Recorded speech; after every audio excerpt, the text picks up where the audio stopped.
There she is, New Shepard live on the launch pad, preparing to take Chris Boshuizen, Glen de Vries, our very own Audrey Powers, and Captain Kirk himself, the legendary William Shatner, to space. Today, Blue Origin's Launch Site 1 in West Texas is our second human flight. The human need to explore is deep within all of us. Our ancestors crossed mountain ranges, sailed open oceans to map new lands, and sought out the unknown while always looking to the stars. We're curious, and now we're at a place where we can pioneer new horizons. Because Earth, this blue planet and all its beauty, is just our starting place. It's time. T-minus 10, 9, 8, 7, 6, 5, 4, command engine start, 2, 1. And lift off.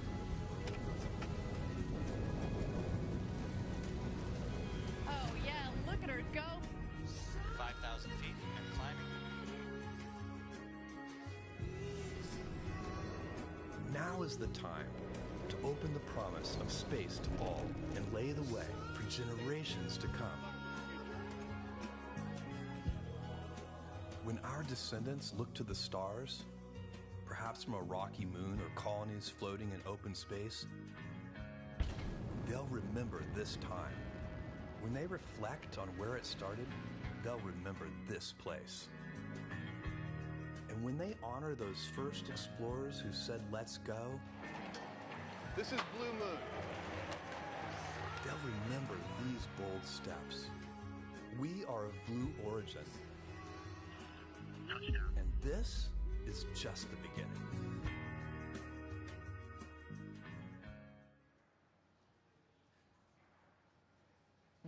Good morning, everyone. My name is Ariane Cornell, and on behalf of everybody at Blue Origin, I'm thrilled to welcome you to our second human flight. 4 astronauts will launch to space and back on board our New Shepard rocket, which has safely flown 17 successful consecutive missions.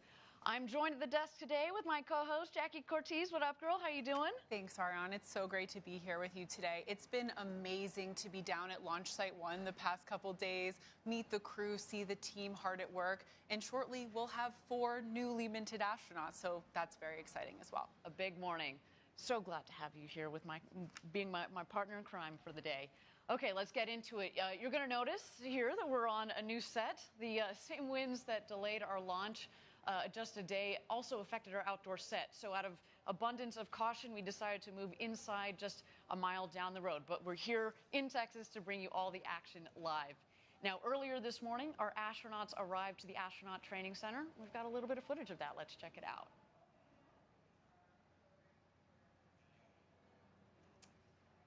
So you see they're getting out of those Rivians. Very cool cars, those Rivians. They're almost like rocket ships themselves. And everybody in good spirits this morning, waving. They got that astronaut energy. They are ready to go to space and back, indeed. And there they go inside the Astronaut Training Center. That's where they've spent the last couple of days learning from our crew member 7, Sarah Knights. And we'll go through all of the training that they also have gone through. It's been a big couple of days for them, but I know that they feel prepared and ready to go. All right, that's some good stuff. We've got 4 incredible individuals on the rocket today, all of them inspiring in their own ways, and all of them focused on inspiring others. As noted, today we are flying customers Chris Boshuizen and Glen de Vries, Blue Origin's Vice President of Mission and Flight Operations, Audrey Powers, and of course, cultural icon William Shatner. Well, of course. And with regards to Mr. Shatner, many of us pursued the space industry, myself included, and joined Blue Origin because of early inspiration from watching shows like Star Trek. So this is a pinch me moment for all of us to see Captain James Tiberius Kirk go to space. Really? And maybe for today, we'll need to rename our capsule from the RSS First Step to the RSS Enterprise, but just for today. Well, let's see if the Twitter picks that up. By the way, you know it's serious when you use somebody's middle name. Right. It is real. Captain Kirk is going to space today. Now, every mission on this journey is important, and every mission will be unique. So far, 593 people have gone to space up to this moment. But today, we will send numbers 594, 595, 596, and 597 to space and back. And next year, we're expecting several missions more. Every mission with humans on board is an incredibly inspiring shared experience. For example, today, we know Star Trek fans around the world are rejoicing that their beloved Captain Kirk is really going to space. And Audrey Powers, she represents all of us here at Blue Origin and everybody who works in the space industry that shares this collective dream of one day going to space. Absolutely, present company included. Yeah, absolutely. Ariane and I would love to be out there. We wanted to take a moment to remind everyone that this is just the beginning of a cultural shift in our history with the work Blue is doing and the work being done across the entire space industry. We live in an incredible era where people will go to space and from up above, they'll get to see the fragility of Earth. While we can't predict how that will change us, it's likely that as more and more people have this experience that less than 600 people have had to date, there will be a tipping point for humanity's viewpoint of the Earth back here on Earth. So a huge thank you to everyone out there who believes in this mission and to everyone at Team Blue across all of our sites who Ariane and I know work tirelessly to make these moments possible. That's exactly right, Jackie. And at the center of it all here at Blue Origin is safety. Safety is embedded in everything that we do. Our collaborative environment is grounded in our leadership principles, which are ownership, humility, and technical ambition. And safety has been baked into the design of New Shepard from day one. It's a robust vehicle designed with high margins. We've actually determined the design can handle substantially more than what we see in flights. The crew capsule has the ability to escape at any moment if a booster problem is detected. There are redundant flight computers, separation systems, parachutes, and sensors, to just name a few. That's right. And we have backups to the backups. In many of the cases, we got backups to the backups to the backups. So there's so much redundancy built into the system from the very beginning. And as mentioned, we've successfully flown New Shepard 17 consecutive times successfully, including 2 capsule escape tests, plus an additional pad escape test. All of them gone well. Now, driving all of this incredible success with New Shepard is our Blue Origin team.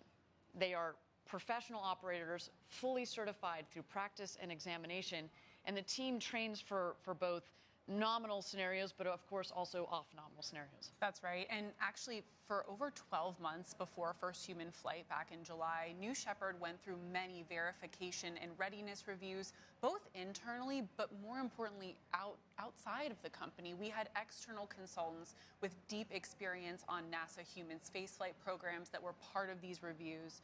And unanimously, this team determined that New Shepard met the highest standards for certification. And that's what got us to first human flight. But that's not where it stops. We have an ongoing cycle of continuous improvement that has spanned over a decade of development, and that is going to continue indefinitely into the future. We learn after every single flight. So yes, New Shepard is built on a commitment to safety. And with that, why don't we take a look at this magnificent rocket on the pad, ready to fly humans to space today.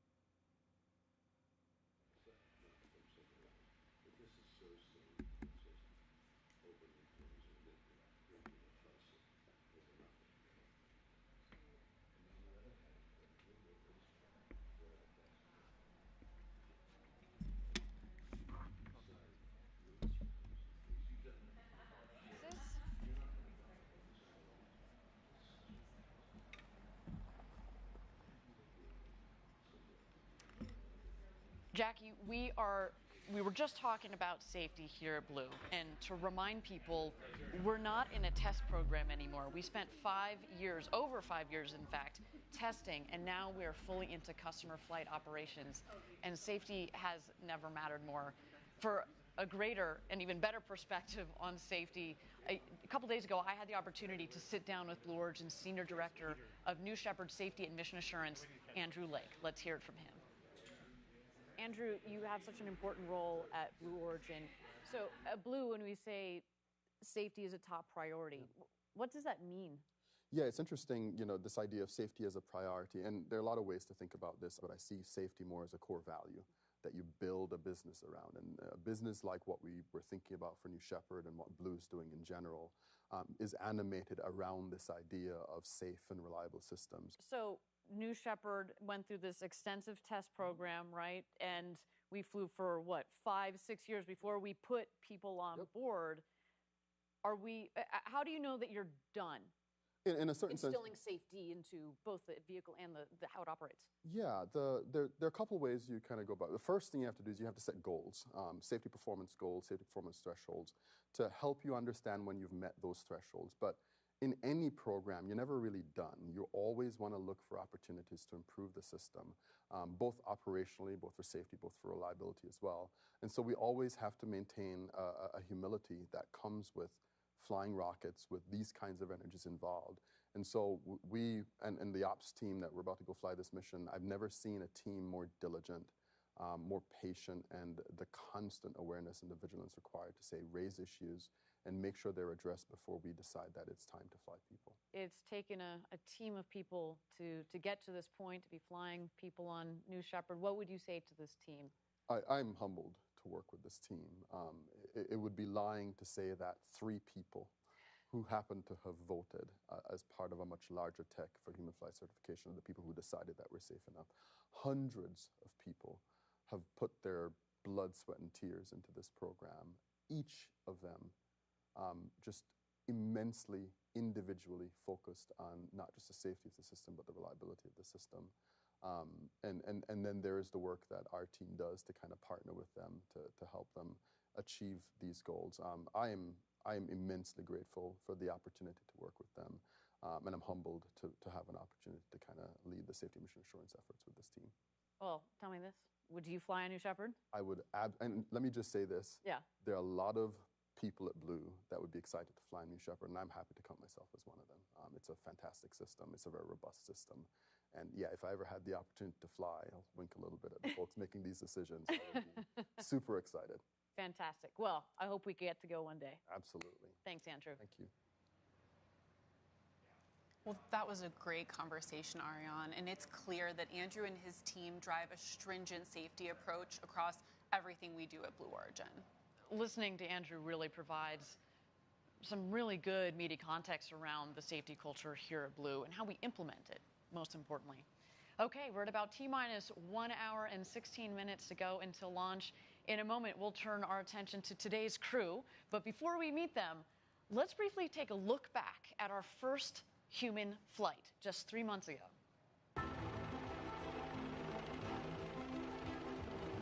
Hello, crew. Wally.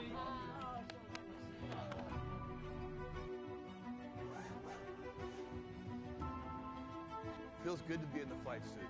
Getting butterflies in my belly. No, I'm good. Crew. Yeah. Welcome to launch day. Amazon founder Jeff Bezos ready for liftoff. Blue Origin tiene previsto enviar a su primer astronauta al espacio. Blue Origin 社の宇宙船ニューシェパードは New Shepard, космический корабль Джеффа Безоса, вернулся на Землю. As you can see, Jeff Bezos realized the dream he's had since a child. Just minutes from now, Jeff Bezos is about to blast off into space, and they are ready to go. The mission comes exactly 52 years to the day after the historic Apollo 11 lunar module touched down on the surface of the moon. 7, 6, 5, 4, command start, 2.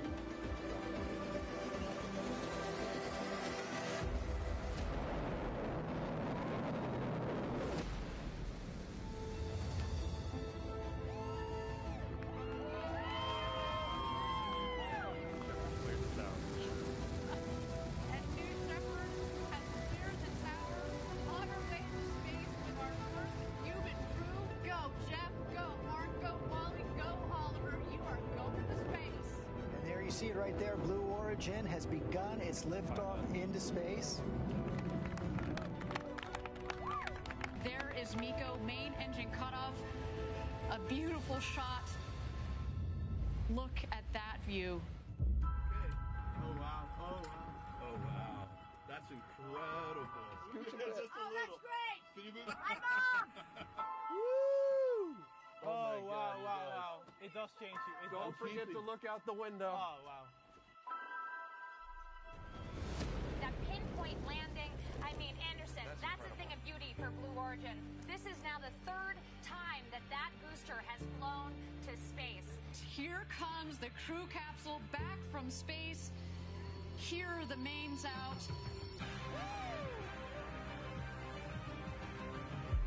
And touchdown. Welcome back.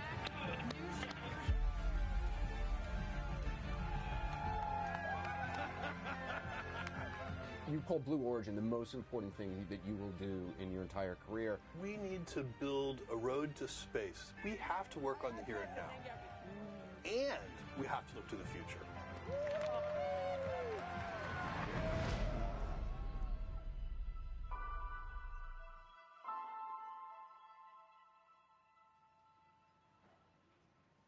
I was right here at the desk that day, and yes, it was quite an emotional experience for everybody involved. You know, watching that video makes me feel like I was part of something that was really special. And today we can feel that same great energy. Why don't we meet the crew that's going to space in just 1 hour? Former NASA engineer and the founder of satellite company Planet Labs, Chris Boshuizen, is a flying customer today, and he'll be the very first full Australian citizen to go to space. Chris is in seat number 4. Another customer flying today is Glen de Vries. He's the co-founder of medical company Medidata. And fun fact, there's actually a website called Is Glen de Vries in Space right now? And over the last couple of days, or until today, the answer was no. But today, it says yes. That's super cool. Glen is in seat number 6. And in seat number 1 on the capsule today, someone very near and dear to Ariane and I's hearts and everyone at Team Blue is Audrey Powers, Blue Origin's Vice President of Mission and Flight Operations. She is truly one of the space industry's shining stars, and we're absolutely thrilled that she's on today's flight. And by the way, Audrey's a pilot, but today she's going to get a little bit of an upgrade to astronaut. So that's also great. That's a mean upgrade. And last but most certainly not least, here's the great William Shatner. He's been in the zeitgeist for over 50 years and is flying to space today in seat number 3. Mr. Shatner is 90 years old, which, having met him, I just can't believe. And as such, he'll become the oldest person ever to go to space. It's a crew capsule full of fascinating people who, in just a short while, will enjoy the ride of their lives. What have they been doing since their arrival here at Launch Site 1? Let's take a look.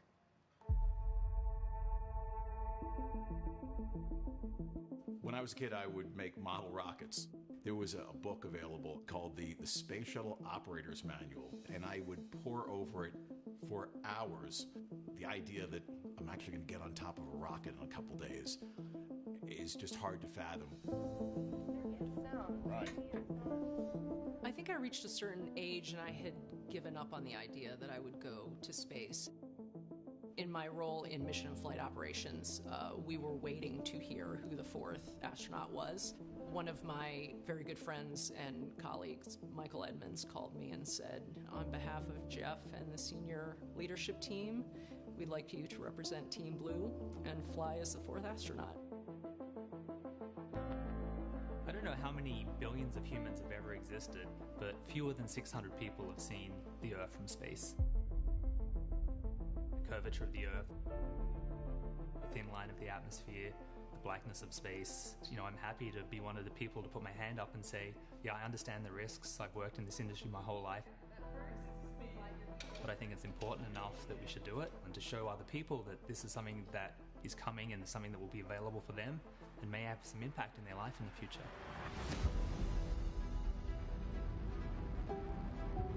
Captain James D. Kirk, I think William Shatner is the best possible co-passenger I could have for this flight. He was obviously a great hero of mine and many, many, many other space people. Having played the role of Captain Kirk, everybody assigns me the knowledge that a futuristic astronaut would have, but I've always been consumed with curiosity, and it's the adventure that I feel so good doing. I was teary-eyed at this opportunity has befallen me. It's one of those moments where your life just flashes before your eyes, you know, like the Air and Space Museum when I was 6 and when my parents bought me that telescope, working on the space station and getting this job at Blue. Chris and Glen and Bill, it's so great because they're great people. It's a wonderful feeling now knowing that our names will be linked forever. That's really good.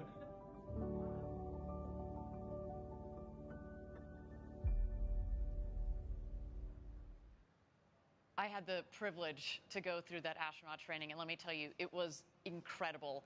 And I know that our 4 astronauts today feel very prepared for their journey to space. I have to say, one of the best things, obviously, they make you feel very comfortable with the rocket, with the team, but most importantly, you yourself feel prepared, like you can do that flight to space and enjoy it. Yes, and I'm still very jealous that you got to do the astronaut training. I know you try and downplay it, but I saw those Blue Origin blue cocktails at the astronaut village, and I think it was very fun, and I'm still jealous. It was. We can have the cocktails together. Well, getting back to today's launch, let's set the stage for how things are going to unfold today. Coming up shortly, at just around T-minus 54 minutes, we'll join our astronauts inside the Astronaut Training Center for a tradition that began on our first human flight, the coin ceremony. This is where our crew member 7, who's responsible for training and flight safety, presents our astronauts with this very special coin you see on screen to fly with them today. Quite a unique and well-earned keepsake for each of today's crew members. That's right, and from there, Capcom, or Capsule Communicator, will signal it's time to begin the astronaut load-in process. That's at T-minus 45 minutes. Now, Capcom is crew member 7's other half. On this mission, Capcom is Kevin Sprague. There he is, getting ready for flight. And Sarah Knights is our crew member 7. So for those of you that tuned in for our first flight, they have basically swapped roles for the day. Both of them extraordinarily well trained in both of those roles, and they're both outstanding people to be guiding our astronauts to space and back. All right, we're gonna. I look forward to hearing more from Kevin actually, because he's got some great words to share with our astronauts once they're on board the capsule, and of course through their flight. Yes, and let's step through some milestone moments that are going to unfold right after the coin ceremony. First, at around T-minus 44, we'll get that go for astronaut load. At this point, our astronauts will board those Rivians that Ariane mentioned earlier. They definitely look like spaceships, especially with the juxtaposition of the desert here. Once they're in the Rivians, our astronauts will drive down the road to space, out to the launch pad. It's about 2 miles. And once they get down there, of course, it's photo time, because if you didn't take a photo, if it's not on the gram, it never happened. It's not on the gram, you didn't go to space. So they'll get their crew photo at this point, and once they disembark from the Rivians, they'll begin to ascend that tower. I know Captain Kirk and crew probably wish they could be transported into the capsule, but we don't have that technology quite Our advanced development program is working on it, Jackie. Jackie, we just have to be patient. I have confidence in them. Once they ascend the tower, they'll briefly be in their safety room at the top, and they're awaiting word to ingress the crew capsule. They'll get all buckled up with crew member 7, and we anticipate about T-minus 29 minutes for that hatch to close. Now, at T-minus 24 minutes, again, we close the hatch, and that's when Kevin Sprague in Capcom takes over, and we move into the final countdown, which, of course, takes us to the best part, the launch. And that mission ends once the crew capsule safely touches down back here in the West Texas desert. And then it's celebration time. It's champagne showers. Champagne showers. Rocket launches, champagne showers. Right, and we'll have welcomed back 4 brand new astronauts to Earth. Now, today's crew will have a special guest traveling with them during the astronaut load-in process. Our founder, Jeff Bezos, will be with the astronauts all the way up the tower and to the crew capsule. Some incredible moments to look forward to today. Kind of fun to have Jeff Bezos himself, you know, be your chauffeur out to the rocket. That's not too shabby. Oh no, that's a pretty special crew member 8, and we're gonna have to make sure he actually disembarks at the end and doesn't want to try and go up with them again. I know. We know he had a really good time on the first time around. A good thing we got those cameras up there. Okay, Jackie, why don't we take a quick breather here and let's check out New Shepard on the pad as she gets ready to fly to space and back today with our second human spaceflight crew.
Welcome back, everybody. If you're just joining us, we're about T-minus 1 hour and 3 minutes to go until our second human crew launches to space and back.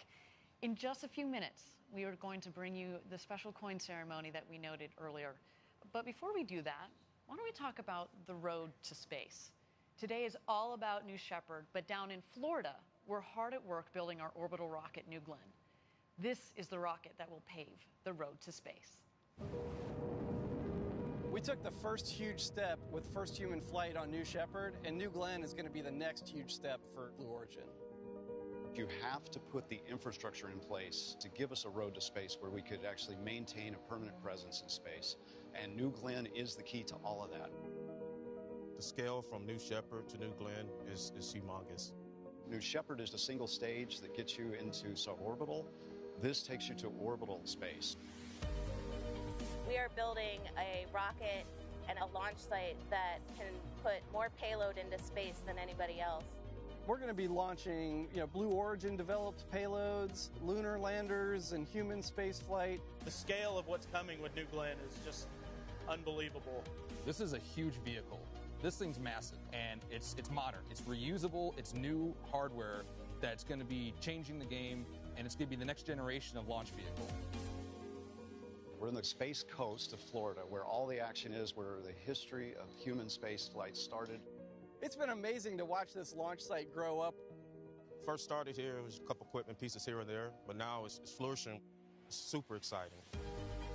It's a huge job to bring a rocket like the New Glen together. It only happens with diligent teamwork. It's a lot of dedication from a lot of teams across Blue. We have engineers, we have electricians, we have technicians. It takes a lot of teamwork, dedication, just passion for this mission. It's not about us having a day in, day out job. It's about having a vision that's way bigger than all of us. Building a road to space to me means paving the way for having that infrastructure to make space more accessible. To provide access to space for everyone.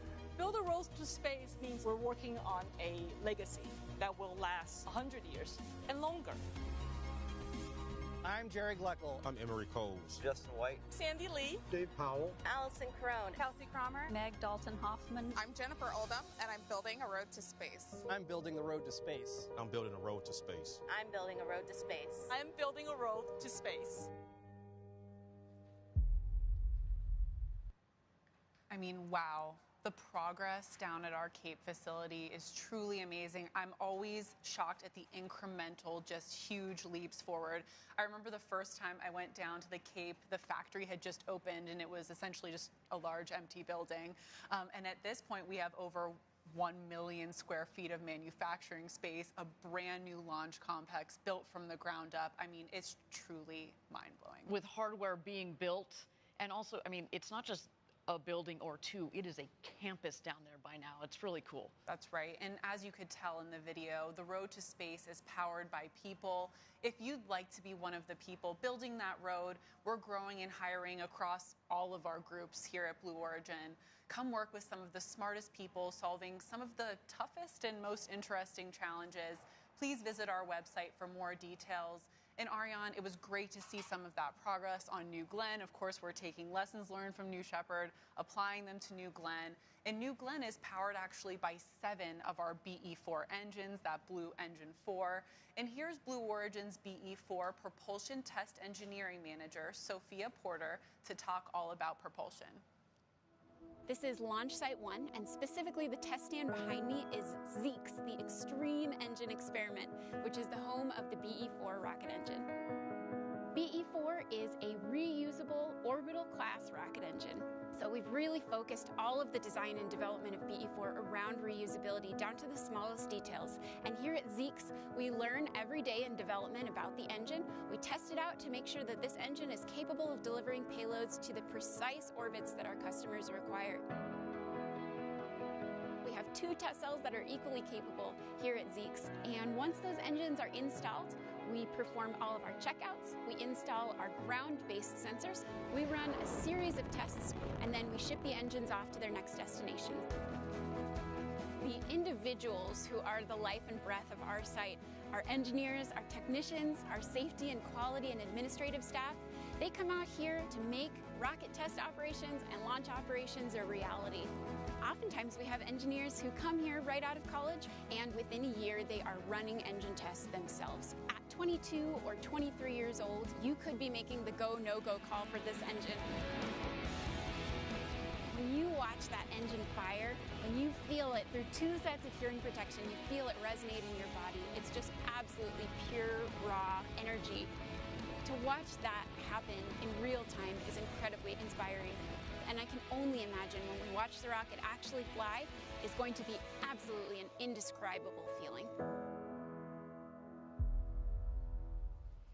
Engine tests are always happening here at Blue. You've been down here for these tests before, right? I have, and you can hear it, you can feel it. It's truly unbelievable. And because we're here in this valley, it just shakes the entire valley. As Sophia said in the video, you just feel it rumbling in your body. And I just love that video because it gives an opportunity to shine a light on somebody like Sophia Porter, who herself, she started out in college as an intern here, and just a couple of years out of college, she is managing that test facility.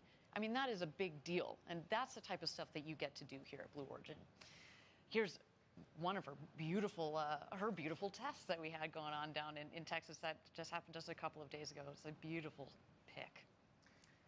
Absolutely, and we've been testing BE4 and BE3 and BE3U out in West Texas for years at this point. And so there's a lot of amazing test time out here at our private engine test facility. And our testing capabilities are actually going to be expanding in a big way down at Huntsville in NASA Marshall Space Flight Center.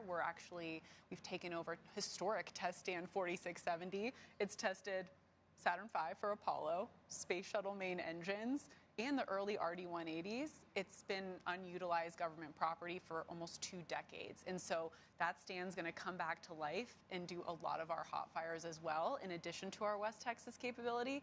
And I don't know how we're going to form the list, but I have to be there for that first test. Oh, for the first test? Or I thought you say for all of them, because you're basically going to live in the control center if you do that. No, I mean, as Jackie mentioned, so we're going to continue to do engine testing out here in West Texas. This is where we do a lot of our development testing on our engines. We've got 2 major test centers.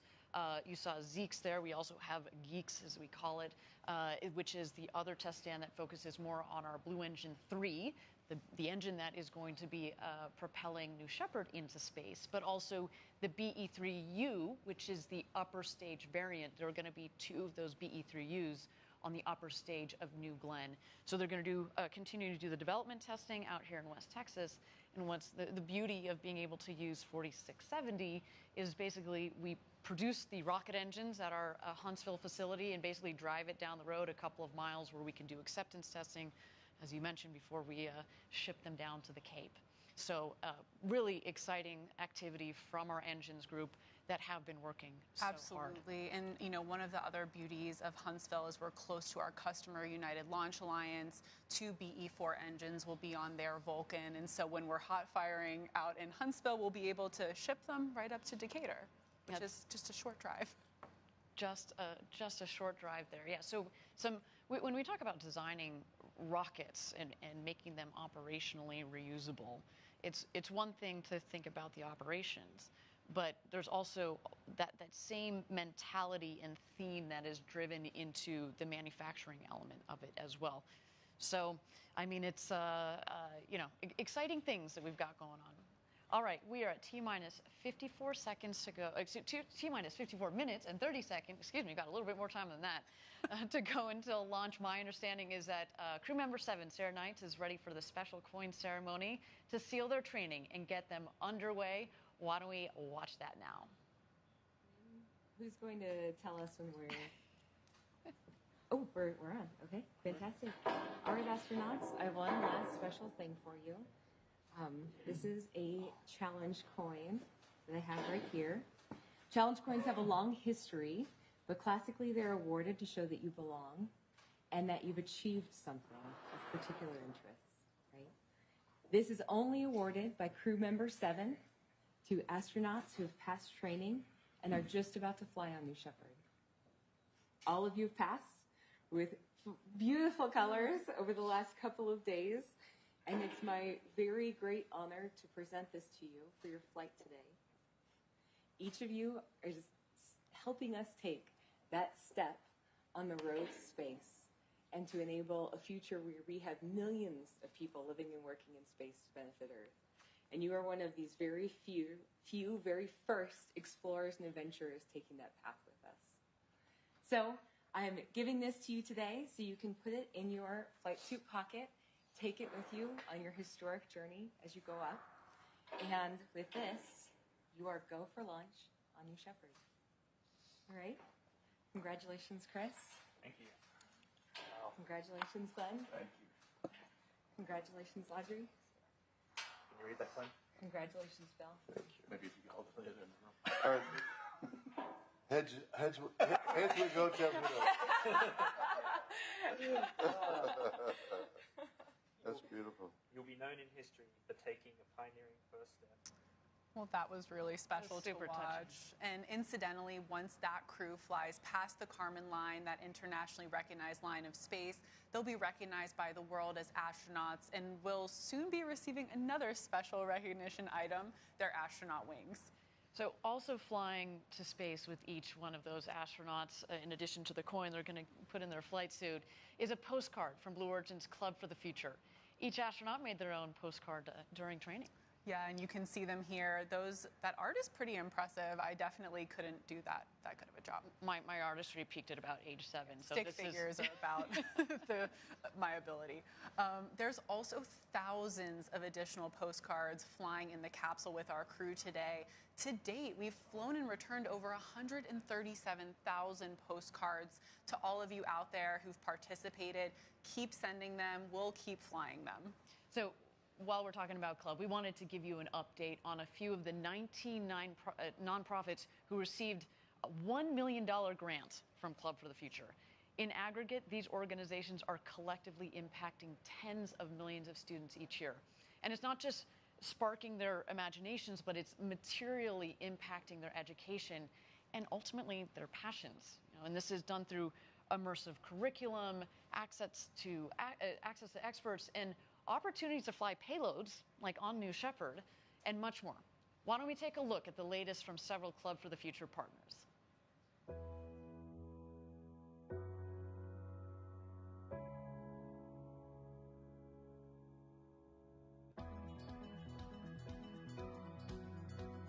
I'm here at Space Center Houston. As a nonprofit organization, we rely on charitable support to fulfill our goals and aspirations. The grant from Club for the Future is going to enable us to involve tens of thousands of youth To have this grant from Club for the Future will allow us to accelerate our efforts outside of aerospace, to create a broad membership of women in STEM so that the young women that we work with can see the wide variety of possible careers. We at AIAA have the goal of impacting 1 million students a year. Rayon is an example of exactly the kind of people we need for this industry. My name is Rayon Harris. I am 25 years old, and I am currently an aeronautical design engineer. My dreams, my passion was always airplanes. Joining an organization known as American Institute of Aeronautics and Astronautics, AIAA, the Diversity Scholar Program really accelerated my path to really pursue my passion. After I graduated from AIAA, I was definitely going to give back. So I was matched with Caleb a few months ago with the Mentor Match program. And so it's really awesome to be able to use the experience that you've learned yourself to really give back to them and also make their experience as easy as possible, also get them as excited as possible, because it is very exciting. Caleb is a 13-year-old engineering student at Georgia Tech, helping us build our future. My name is Caleb Anderson, and I am a third year at Georgia Technical College, and I'm currently studying to be an aerospace engineer. I've really been interested in space in general, just like all my life. This is really cool. Yeah, man. I just want to thank Club of the Future for doing something like this. I think having so much money be able to be donated to an organization like this is absolutely amazing. It can really turn the future of the aerospace in the right direction. I love hearing those inspirational stories from Club and their partner organizations. I mean, Rayon and Caleb in that video? Pretty impressive. Keep up the amazing work, you guys. Yeah, we're inadequate. Yeah, let's be honest. You guys are kicking butt. Keep it up. We can't wait to pass the torch on to you to continue on this road to space. Yes, and it's exciting to see Club for the Future growing and making a difference. It's also exciting to see these partner organizations making such great progress. Club is very much a collaborative effort. And let's highlight another key partner doing some incredible work with middle school students, Project Janos. Project Janos, you are go for launch. Our mission at Project Janos is to engage and educate students with the wonders of space and to inspire them to become explorers of it. We do this through a two-pronged approach. The first is a set of videos in which I, as the host, ask questions of subject matter experts working on the front lines of spaceflight. Thanks to our partnership with Club for the Future, students get to meet space architects, engineers, scientists, and others at Blue Origin. The second is a curriculum of standards-aligned activities designed to inspire students to become explorers of space themselves. We are teachers making lessons for teachers. We know what will keep the students engaged. And because this is a project with NASA, every aspect of it is going to be a mission-based set of activities. Students perform data literacy skills, engineering design loop processes, and prototype testing and building of concepts. After watching a video on rocket propulsion, students get to build an engine testing chamber and mix baking soda and vinegar to study rocket propellant ratios. And thanks to Club for the Future, Project Janos students can design postcards that are actually flown into space. Students today will have the opportunity to live and work in space. When humans return to the moon in a few years, it'll be to stay. We believe the best preparation for that new reality is Project Janos, a unique program that instills students with the skill set and mindset needed to be explorers of space. Very impressive stuff over at Project Janos. My friend Josh Bernstein, he's had a couple of successful TV shows on the History Channel and the Discovery Channel, and it's really lovely to see how somebody like him wants to give back, his ability to touch a lot of people, and he's doing that to harness the potential of the next generation. So kudos to him and to all the kids coming up along this road to space. Future's looking pretty bright. I mean, what a time that students at all ages in their schools can have a space program. Absolutely. I mean, it really, I know we said it before, it's an incredible era. I'm blown away by all the brilliant kids out there. The future where millions of people live and work in space isn't a tomorrow thing or a next year thing. It's going to be that next generation. Now, I should say, we mentioned Club for the Future has all sorts of partners that are doing extraordinary work. The club itself does some wonderful work, and actually down here in Van Horn, our home away from home is Van Horn. Our local team does a lot of work with the local community. I want to highlight one of the projects that we did in some of the local high school students. We collaborated, and they have designed and built, in fact, the very first post box to space. Let's check it out. The Postbox to Space is the world's very first mailbox that will take letters from the Earth, send them to space, and then return them to the senders. What a great drawing. This has been really an unprecedented collaboration between Club for the Future, Van Horn High School, and Blue Origin. It is an immense project that's been taken on by 7 juniors and seniors of Van Horn High School who've decided that they have an interest in welding. They have worked very hard from design all the way up through manufacturing. Well, we first started off with the cardboard template. After a few weeks of planning and designing, we eventually got into the shop, started welding together the base. We took the rocket kind of design, put some legs on it, and we're going to make them look like fins. We've had a huge number of Blue employees who've cycled through here to help us out in really substantial ways. It would not have been possible without the support of a large number of Blue Origin folks. It is really great what Club for the Future is doing, that they're even giving us this opportunity to do things like this, coming every week and providing supplies, paint, metal. I learned how to use a torch, I learned how to weld better. I learned a little bit more about the process in designing and mocking up a prototype. I truly hope that the students fully recognize how substantial their postbox is going to be as a landmark in Van Horn. I'd like to invite the students to be the very first to use our postbox. Woohoo! And hopefully will be an inspiration to all of the students who come through the school.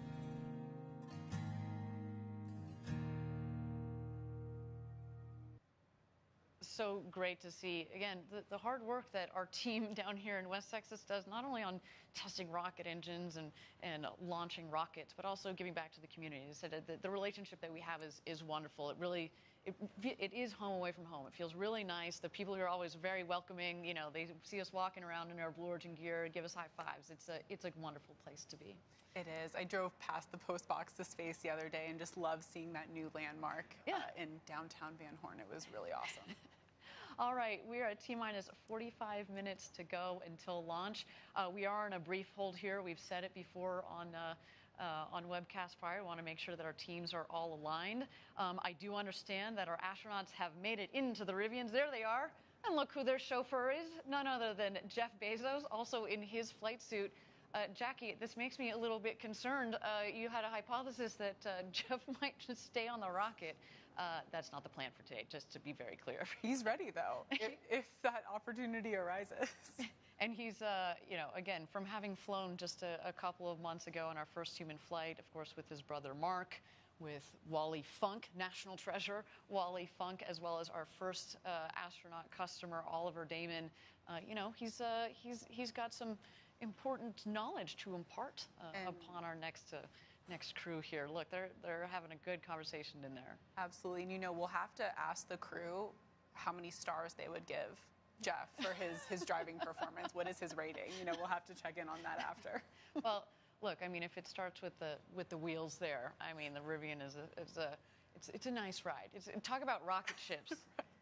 Have you been in one yet? Did you get a chance? I haven't. I've driven past them, but I have not had the opportunity to be inside. It is no blue cocktails for me, no being inside the Rivian. We're going to work on these things, Jackie. We're going to work on these things. But no, I mean, it really is. The first time I got in one, the gentleman who was driving was like, "You might want to put your head back against the seat." And I was like, "What are you talking about? It's fine." He goes, "No, I'm serious." And he accelerates. And I'm like, "Oh, we are out of here." It is so much fun, those cars. So yeah, some pretty sweet rides. Rub it in more. Sorry, Jackie. Again, we're working on it. All right, we are continuing to be in a hold here. We've said it before. You know, we spent years designing and building these rockets, months designing these missions, and if we need a couple of minutes there, that is, to get the teams aligned, then we're going to take them. So with that, why don't we take a look at New Shepard out on the pad as she awaits her astronauts in their Rivian chariots to bring them out to the pad.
All right, thank you everybody for joining us live from West Texas at our launch site 1. We're at T-minus 45 minutes and 1 second to go until launch. We are in a brief hold here. Of course, we want to make sure that our teams are all aligned, that the winds are in bounds. Of course, that has been the story of the last couple of days, are those gusty winds. But again, want to make sure that everything is all sorted for our launch. But while we have a minute here, I want to, we just saw the crew in the Rivian vehicles, and they've been down here the last couple of days. But, the launch to space, the training is part of the experience, but so is kind of the hospitality component at our astronaut village. So I want to show you a little bit more about our astronaut village here. We've got, so the astronaut village itself is just about 10 minutes away from the launch site itself. You can see nestled in the beautiful valley of West Texas. It's built around that fire pit, but each astronaut gets this pretty luxe airstream. It's kitted out on the inside very, very nicely. And our hospitality team, they've got decades of experience, and they really make you feel like you are, like you are part of an adventure.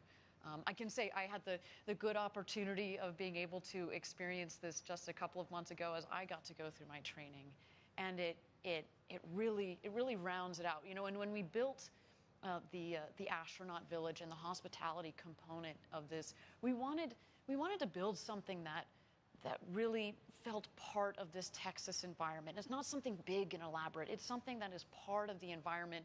But of course, at the same time, we want you to feel comfortable. So we brought in a wonderful catering staff.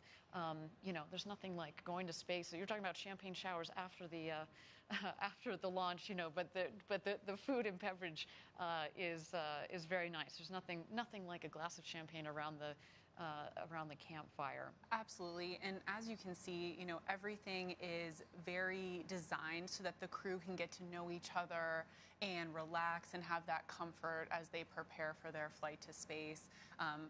There's Ariane right there. With Audrey Powers, who's also going out to fly. The bonding, I think that's a really important point that you bring up, Jackie, is the bonding component. I was chatting with Chris Boshuizen, who actually is a good friend of mine, and he was saying one of the things that he's really loved so far about this experience is he really feels so close now, and they haven't even gone to space yet, but so close to Audrey and to Glen and to Bill through this experience. And again, we have thought about it in a holistic kind of way. So, to all of you that are out there watching, if you want to experience this, the flight to space, the hospitality, the bonding, it is really cool. We encourage you to go to blueorigin.com, click on the link there, fly to space, and let us know, and we'll reach out to you after the flight. Okay, we're at T-minus 45 minutes to go. We continue to be in a hold here while we've got some more time. Why don't we throw it back to the rocket?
Thank you again, everybody, for joining us live from West Texas at our launch site 1 for our second human flight, NS-18.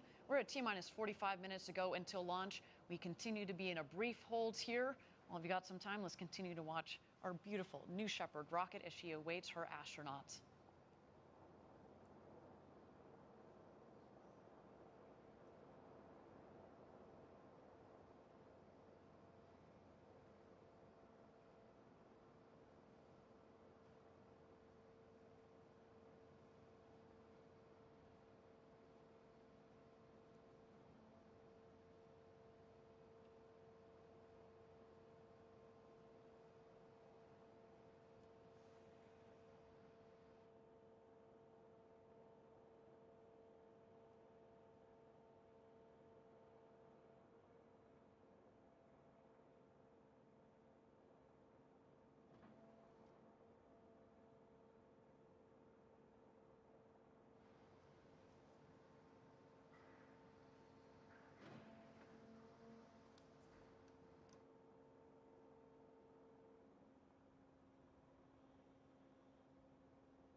Thank you again, everybody, for joining us live for NS-18, our second human flight here at Blue Origin.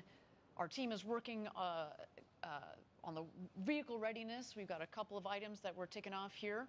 This is normal in rocket launch land, so why don't we continue to check out New Shepard as she readies for her flight to space and back today.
All right, everybody, welcome back. We are T-minus 45 minutes to go until launch. We are continuing to be in a hold here as we make sure that our rocket is ready to go to space. Otherwise, everything else looking good.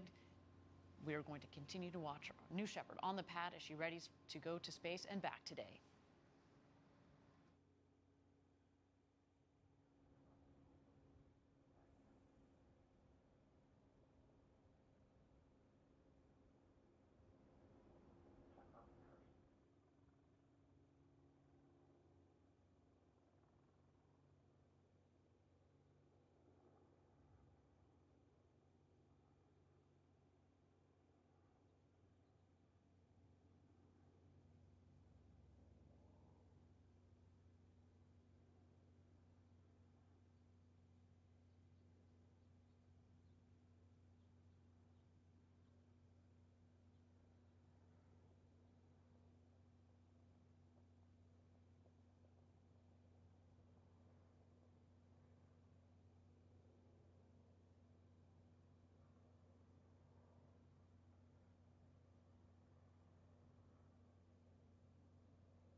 All right, thank you everybody for joining us live for NS-18, Blue Origin's second human flight. We are at T-minus 44 minutes and 27 seconds to go. Thank you so much for your patience as our team worked to make sure that our vehicle is ready for flight, and it looks like everything is all set and sorted. And my understanding is, you know what? We are go for astronaut load. How exciting is that? Let's check out the astronauts back in their Rivians here. There they are, ready to go to space. You see in the back left, that is Audrey Powers. In the front right, there's Chris. Smiles and waves. Smiles That's what we and like waves. to see. And there they go. Chris Boshuizen, Glen de Vries, Audrey Powers, and Captain Kirk himself, William Shatner, have just started their journey to the launch pad, into the crew capsule, and off to space. You can just, I have goosebumps. I can feel their anticipation looking at the, this is awesome. Words of encouragement from Team Blue along the way. Absolutely, there to get the cheers and the hoots and the hollers from Team Blue. Once they pass, they're going to drive about another couple hundred yards out to towards in front of the mission control facility there. Get a couple more words of encouragement. That there, in fact, is their friends and family that have flown down here to Texas to watch them go to space and back.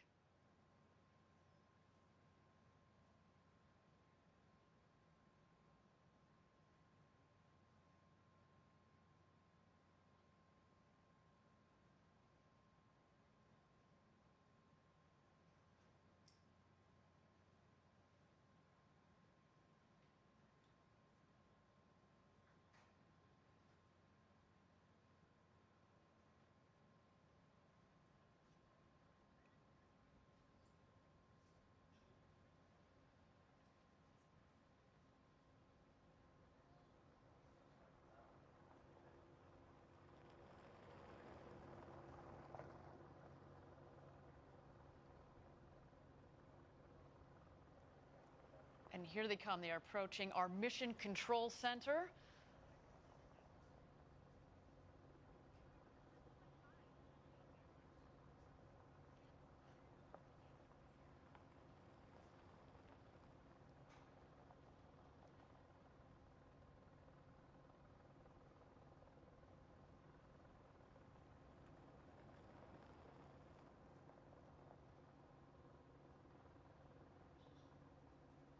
And just on the right there, you can see what we call the barn. That is the facility where we keep our rockets. Of course, we've got the rocket out there on the pad, as well as the second rocket that flew just a couple of weeks ago. That one is dedicated to payload flights.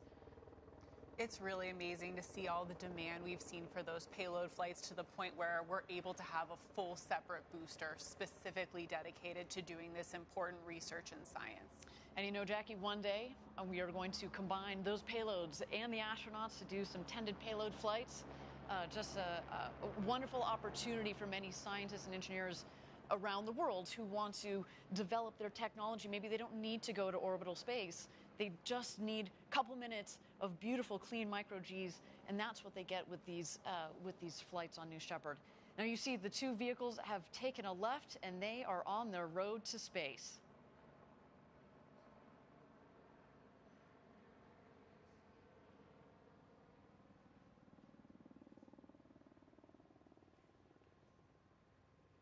Jackie, I can tell you from having done the astronaut training just a couple of months ago, so I got to do everything minus get inside of a rocket that was up on the launch tower. But we did all of this because we had to coordinate it, of course. And the drive out there, there's this interesting mix of adrenaline, because you're basically harnessing and containing your own adrenaline, and you're trying to kind of level it out. But it's also very peaceful, right? It is this 2-mile road that goes out to the launch pad, out to the rocket, and you're there with your thoughts.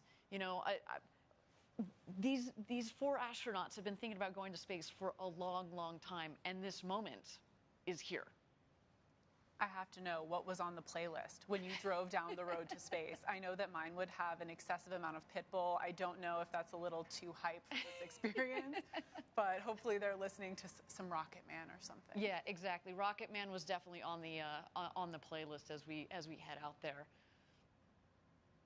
Now, Jackie, once they head out the road to space, there is the ring road that goes around the launch pad. They are going to go to the north end of the ring road, and they're going to stop and take a photo, take a couple of beautiful photos right before they get back in the Rivians, head back to the base of the launch tower, where they will ascend the tower and stop in the safety shelter first. Yeah, and you can see a good view of that safety shelter right now. That's that white box on top of the launch tower.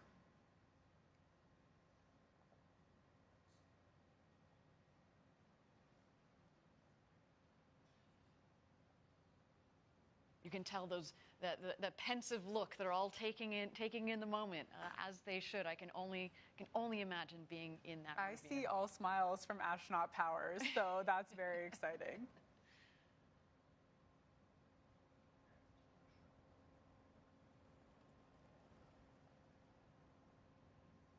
Have a good view of that ring road now, which is that circular ring surrounding the launch pad, as Ariane mentioned.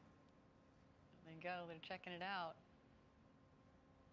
Now, from the training to cruising in your Rivians to the launch to the landing, this really is a once-in-a-lifetime opportunity. If you guys are watching out there and you want to be one of those astronauts on the way to space, really encourage you, visit BlueOrigin.com and click on Fly to Space. We'd love to see you on that rocket, and let's be honest, frankly, we'd love to be on that rocket with you. If you could put in your note that you specifically want to fly with Jackie and Ariane, maybe we'll see what can be done there.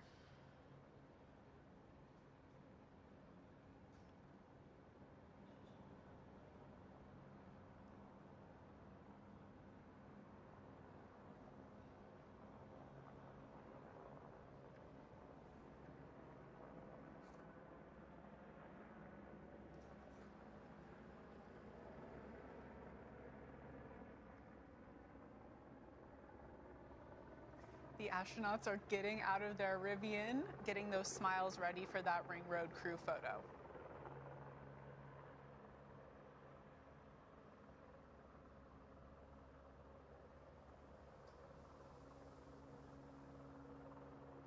And Ariane, like you've mentioned multiple times, New Shepard is alive at this point. That booster is just waiting for its crew, and it's ready to go.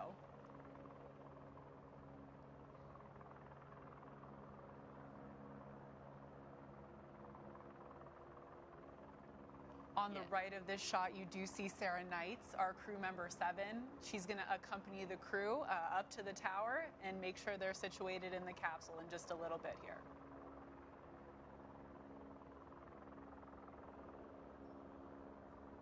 That is a good-looking crew.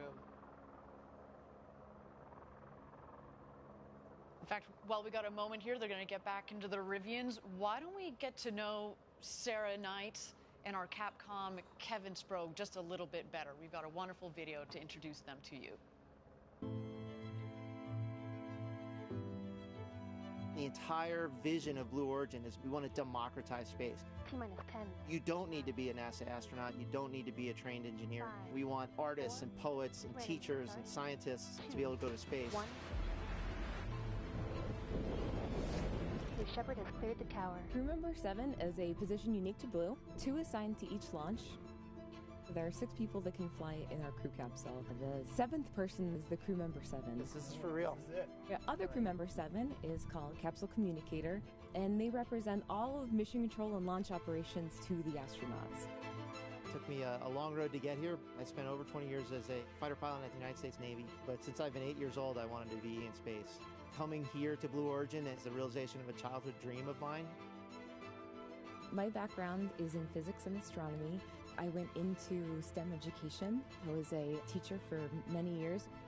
And when the position opened up at Blue, I knew that was me. The fact that I'm crew member 7 and the visible point of our entire team It's such an honor. The ascent descent position is. Crew member 7 is part teacher, part trainer, and part guide. They're embedded with the astronauts. They're truly a member of the crew. They're going to live with you at the astronaut village. They're going to conduct all of your astronaut training. Spaceflight is complicated, but our astronauts that fly with us will not need to have a complicated view of what's happening. The rocket is autonomous, and all of the safety systems are hardwired into the core. On launch day, crew member 7 is actually going to walk you up the tower, put you in your seat in the capsule, close the hatch. Capsule Capcom. The Capcom will then take over as the astronauts take their journey to space. And then as soon as they land, crew member 7 will be there to help open the hatch and whisk them away to the celebrations. Our astronauts are one part of a very historic journey. We're trying to build the infrastructure to get millions of people living and working in space. So the people who come here will truly be helping us take that first step.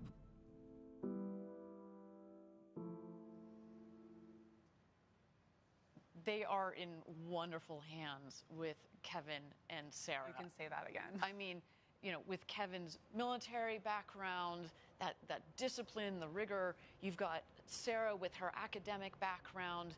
She's an incredible teacher. The two of them work together so well. They're very different styles, but they work together so well. I can't imagine a better team to be guiding our astronauts through this entire experience. Thank you again, everybody, for joining us live. If you've just joined us, we're at T-minus 33 minutes to go until launch, our second human flight. Our astronauts are ascending the tower here, as you can see. We've got the great William Shatner. We have our Blue Origin's very own Audrey Powers, as well as our two customers, Glen de Vries and Chris Boshuizen, who are ascending the tower as well, and they are being greeted and hosted up the tower by our founder Jeff Bezos. So an incredible morning for all of them, as well as for us at Blue. Cannot wait. It's the same energy that we felt down here just a couple of months ago when we had our first human flight. And let me tell you, this doesn't get old. When you put people on board a rocket, this doesn't get old. And I can tell you, you know, I'm very close with Audrey Powers, of course, as a close friend and colleague. I've known Chris for over a decade. It's not just putting people on board, but when you know them, I'm having a moment myself, honestly. And when they take off, I'm glad you guys are going to be watching the rocket, because I might lose it a little bit. I do have to say, also know Audrey very well and got a chance to talk to Glen a little bit. And actually, Glen and I are both Carnegie Mellon alumni. I had to toss that in. I know. Tartans in space, we have to. And I know that everyone, Glen's from New York. Everyone in New York is watching, and his adopted Pittsburgh family, I'm sure, is watching as well. So it's very personal seeing this crew fly today. Well, and in addition to, Chris is the first full Australian to fly to space. There have been other Australians, but they've been dual citizens. Chris is the first full Aussie to fly. So hello to all of our international viewers, especially those down under. We're so excited to have you joining us. And of course, to all the Trekkies out there that are joining us, thank you so much. It is a pleasure and an honor to be sending Captain Kirk to space today. This is going to be a really, really cool moment. And when I say, it comes from all of us, there you see a shot there just a moment ago of Mission Control. They are, focused, and it's a very disciplined team that has been trained over months and years in the case of many of our team members there. Right, and they're led today by Nick Patrick, Flight Director, NASA astronaut. They're in very good hands. And here we have the crew. They're entering the shelter just to await their ingress across the bridge, then the gantry, and of course into their seats in the crew capsule. Each of our astronauts is looking great and ready to fly today in those Blue Origin flight suits. Fantastic. So you see Sarah Knights at the bottom of your screen, or crew member 7. She, in just a moment here, is going to go, she's going to leave the shelter. She's going to go out across the bridge, just check in with the tower crew, make sure that we're all ready to go. And then she's going to come back to the shelter and take the astronauts out to the rocket. And once the astronauts head out of the shelter, you will see them ring a fun ceremonial bell. So that'll come up later if you're wondering what they're doing at that point. It's a little tradition that we started at Blue. Make some noise before you get in your crew capsule. That's right. That's right. Let everybody up in space know that you're coming. They can't hear you up there. Just as a reminder. But hey, we are at T-minus 29 minutes to go here. Why don't we take a moment and check out New Shepard as she awaits her astronauts.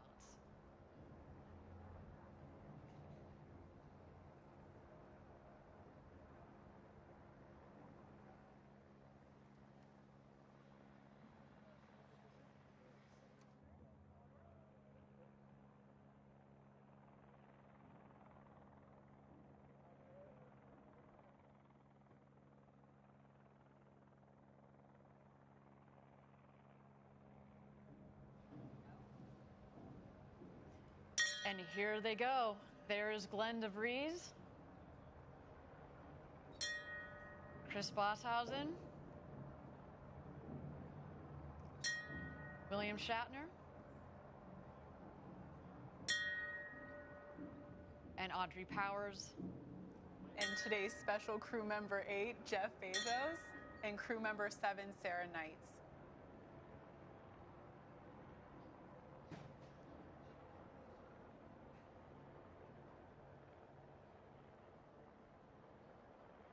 There we have our awesome tower crew ready to welcome them. There you see Audrey giving some hugs to the tower crew. She is, of course, our vice president of mission ops for New Shepard, so of course she knows the whole team very intimately. A lot of the team today are launching their boss to space. First Jeff, now Audrey.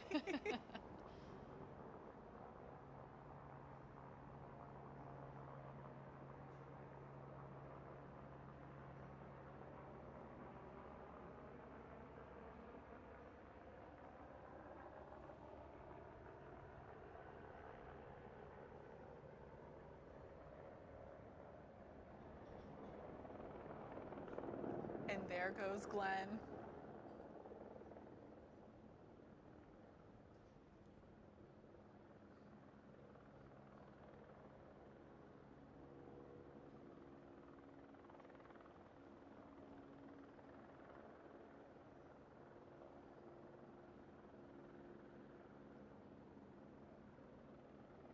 Into the hatch he goes. All of this is very carefully coordinated. You practice this many times during the rehearsal. You go in, walk in, you kind of walk clockwise around the escape motor, which is in the center of the capsule, and take your seat. That, of course, then you harness in. You have practiced this many times during the training, and then you'll have crew member 7, Sarah Knights in this case, who's going to come around, make sure you're properly harnessed in, and make sure things are nice and tight. Yeah, and Ariane, I know you've mentioned me before, you board from the highest seat number first, and then the seat number 1 is the last board, which is, of course, Audrey Powers today. And there goes William Shatner. One last photo op before what he enters the a capsule. surreal moment. Captain James Tiberius Kirk is boarding our Blue Origin spaceship. Ariane, I know you've discussed your astronaut training extensively. Now, obviously buckling the seatbelt is a very important part, and they've practiced this at this point, what, hundreds of times? I don't know about hundreds, but certainly dozens and dozens of times. You can do this, as I've said before, upside down, inside out, upward, backwards and forwards. And by the way, it's important that you can do so. This is probably the easiest moment. A little bit more complex is, of course, when you're getting back in your seat after you've been up there at 0G to get the harness, to get into the harness, and then, of course, buckle it properly. But again, under the guide of Sarah Knights, they know how to do this. I was actually asking them earlier, who is the fastest at it, and they said, of course, Audrey Powers was, because she's done this even more than they have, so she had kind of a leg up on them. There is Chris Boshuizen in the window on the left, and there goes Sarah Knights, our crew member 7, into the capsule to do last-minute harness and safety checks on the astronaut. There is Audrey on the left.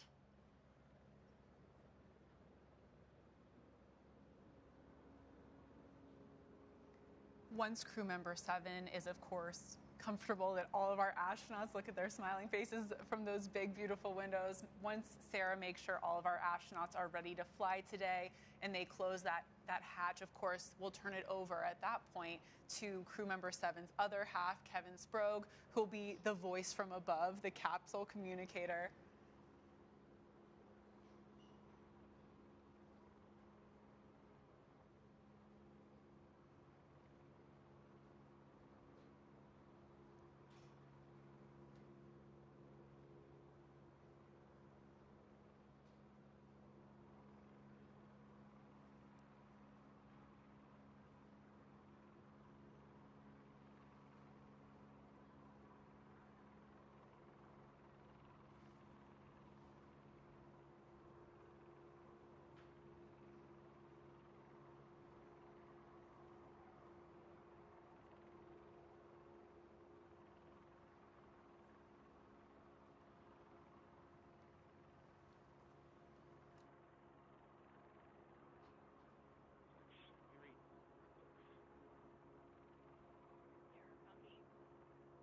Blue Control has first step loud and clear.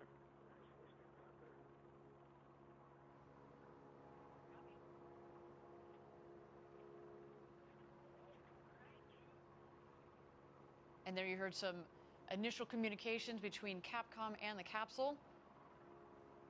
There goes Sarah Knights, making sure the harness is nice and tight. We see just in the corner there, the hands of Glen de Vries. Quick thumbs up. 2 big thumbs ups, yes.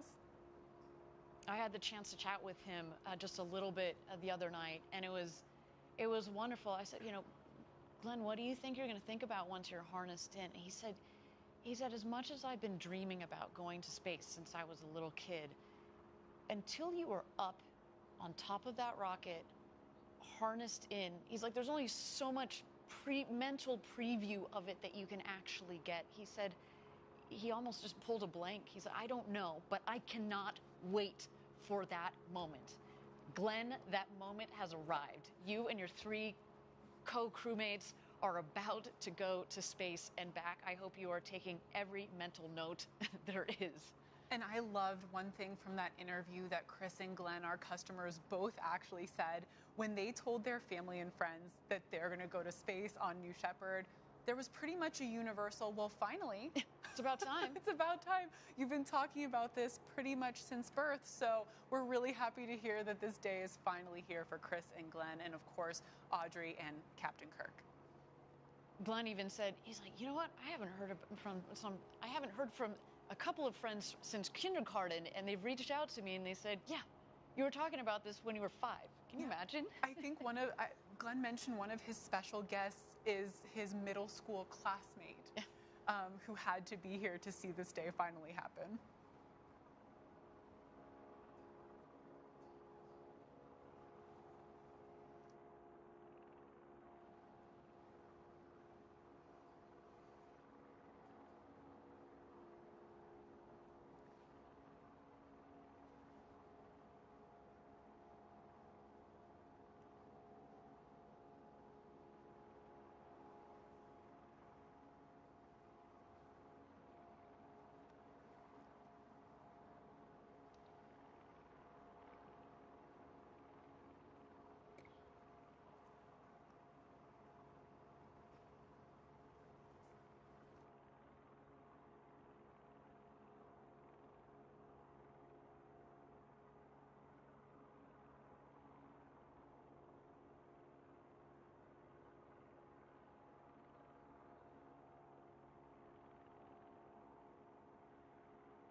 Lemley, NS18.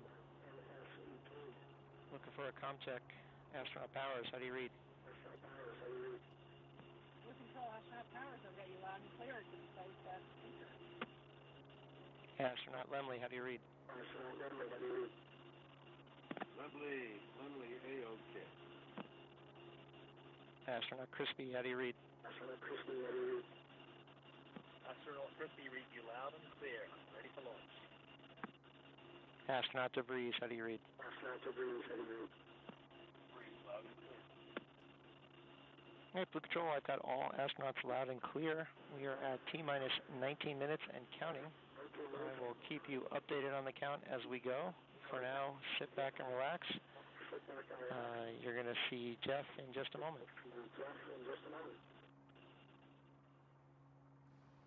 And there they are. You got it there. The welcome from Capcom, Kevin Sprogge. All 4 astronauts in their seats, clear communications. You heard Astronaut Powers, Astronaut Lemley. That is the call sign for William Shatner, Captain Kirk there, a reference to his children, to his family. Then, of course, Astronaut Crispy. He also is a DJ on the side, DJ Crispy. And then, of course, our other customer, Astronaut de Vries, Glen de Vries, in the final seat there. All look all sorted and ready to go to space. Again, if you're joining us live, we're at T-minus 18 minutes to go until launch, our second human flight of New Shepard. Just another extraordinary day for obviously our customers, for our astronauts, but for Blue Origin. Thank you all for joining us from around the world for this event. We've got a couple more minutes to go. Why don't we toss it back to the rocket and check out New Shepard as she continues to be ready for launch this morning.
And there is Jeff Bezos closing the hatch.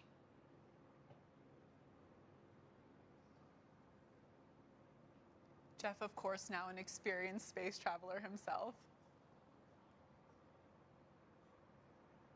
I'm sure he imparted some wise words for our astronauts. Of course, he and his co-astronauts on his first flight had a ball up in space, and maybe he gave them a couple of tips on how to toss the Skittles just right.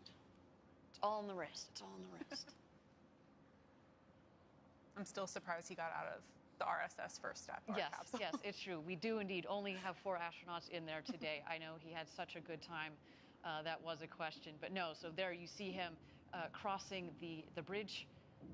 Our tower crew doing some final checks on the capsule.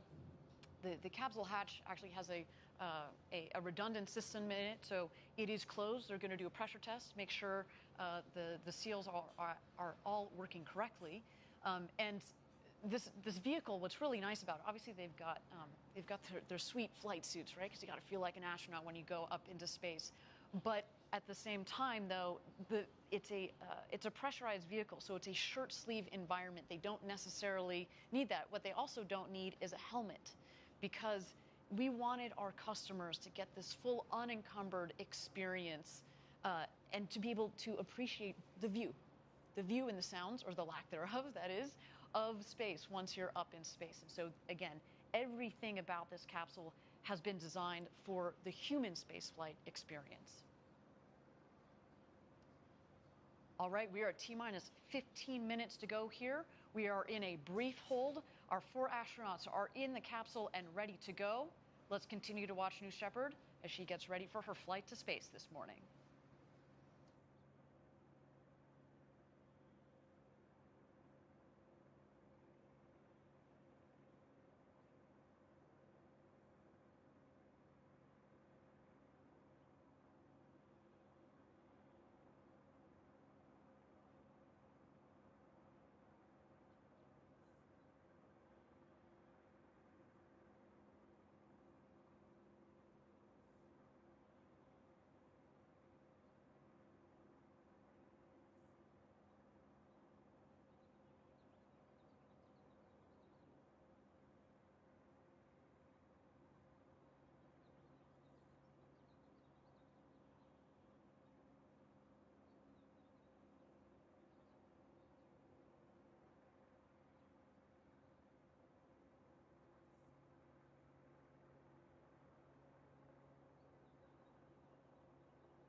Thank you, everybody, for joining us live from West Texas here at our launch site 1. We are 15 minutes away from launch. We are in a brief hold here, but while we're in a hold, I understand that Capcom in our mission control has a special message for our astronauts. We're going to await that message here in just a moment.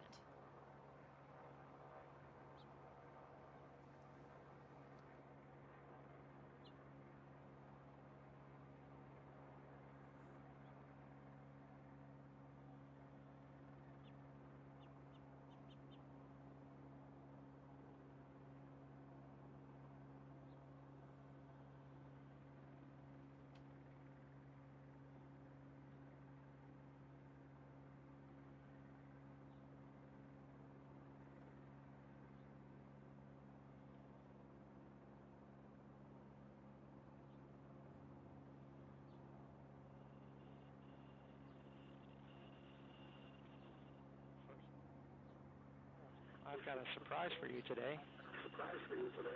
We asked our NS-16 crew to send messages to you before your flight. So I'm going to read those to you right now. New Shepard astronaut Oliver Damon says, "Dear NS-18 travelers, you have probably been playing this moment over and over in thoughts and also quite often in real life in the case of Mr. Shatner. But now the moment is there, the moment you're really going to space, and I can assure you that it will be better than your best imagination. No day passes by that we don't look back on this journey without having a smile from ear to ear. Have a safe flight and enjoy. Greetings from your youngest predecessor, Oliver Damon." From the last flight. Oh. The young guy, yep.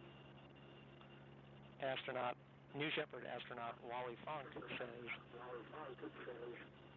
"I hope this flight will be the most fantastic experience of your life as it was mine. Take time to enjoy every aspect of this journey, from liftoff to touchdown.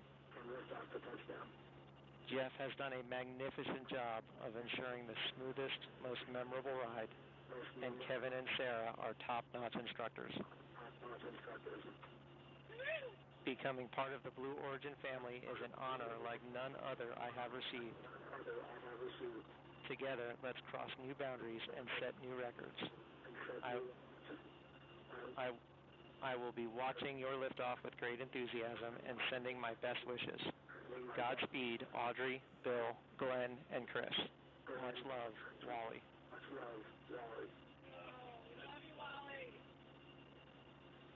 New Shepard astronaut demo, whose real name is Mark Bezos, has this to say. You lucky bastards.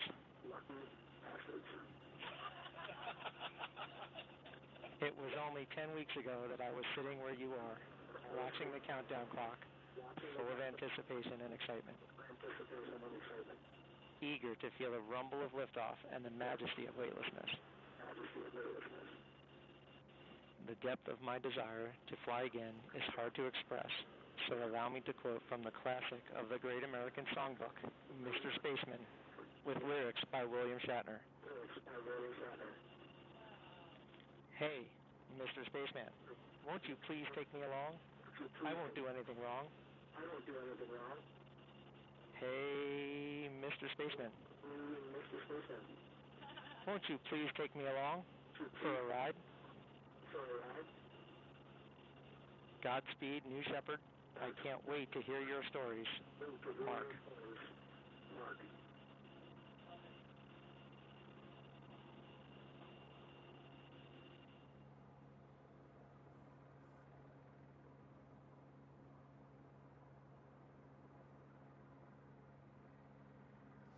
What an absolutely special moment from today's second human flight crew, hearing from our first human flight crew, those words of encouragement from Oliver, Wally, and Mark Bezos, the crew before, this amazing community of Blue Origin astronauts. And I loved that part in one of the notes where they said, look, when you go on one of these flights, you become part of the Blue Origin team and really the Blue Origin family.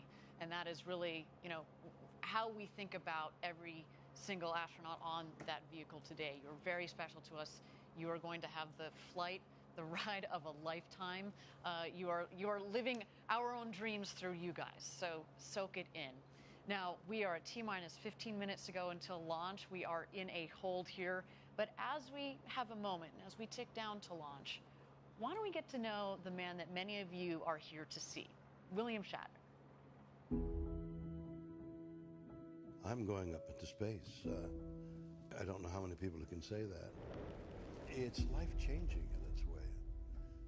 Not because of the aerial adventure, but because of the people I'm meeting and talking with. I'm glad to be here. Jeff Bezos' concept to make living and building in space and to make pollution a thing of the past. I mean, what noble ambitions those are, and somebody has to start it. Lands upright. Yep. We're just at the beginning, but how miraculous that beginning is, and how extraordinary it is to be part of that beginning. There is this mystique of being in space and that much closer to the stars and being weightless. I shall be entranced by the view of space. I want to look at that orb and appreciate its beauty and its tenacity is sustaining this life of ours, which allows us to look with awe and wonder at the miracle of space. There is an adventure in my life that I would not have had I not done this. And it looks like there's a great deal of curiosity about this fictional character, Captain Kirk, going into space. So let's go along with it and enjoy the ride.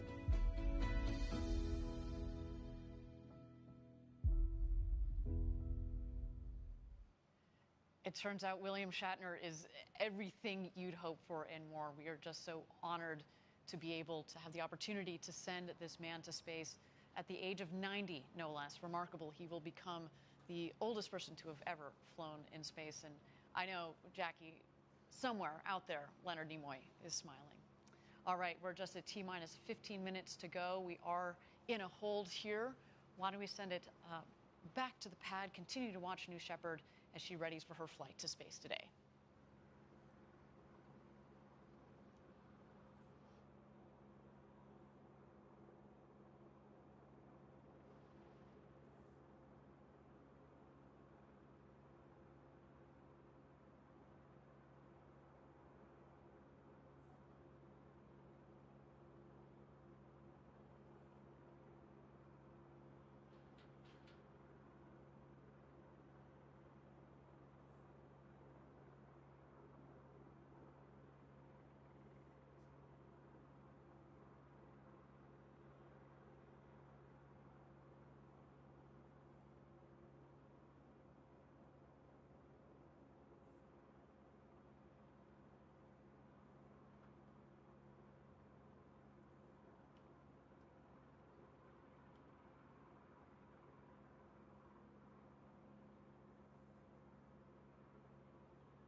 Thank you again, everybody, for joining us live for New Shepard's second human flight. We are T-minus 15 minutes to go. We continue to be in a hold here. But as you can see there, the tower crew has descended the stairs of the tower. They have gotten back in their vehicles, and they are headed back to mission control. That indeed is a wonderful sign that we look forward towards this launch this morning. The weather looks good, as you can see here. We are continuing to make sure that the rest of our teams are aligned, though. And again, if we need to take a couple of minutes as we prepare for this rocket launch, that is quite all right. We have talked about it extensively, Jackie, at the beginning of this show. Safety is number one. We want to make sure that everybody in that mission control, as well as on top of that rocket, is ready for flight today. And with that, everybody, we have cleared the hold. We are at T-minus 15 minutes to go. Now 14 minutes and 50 seconds.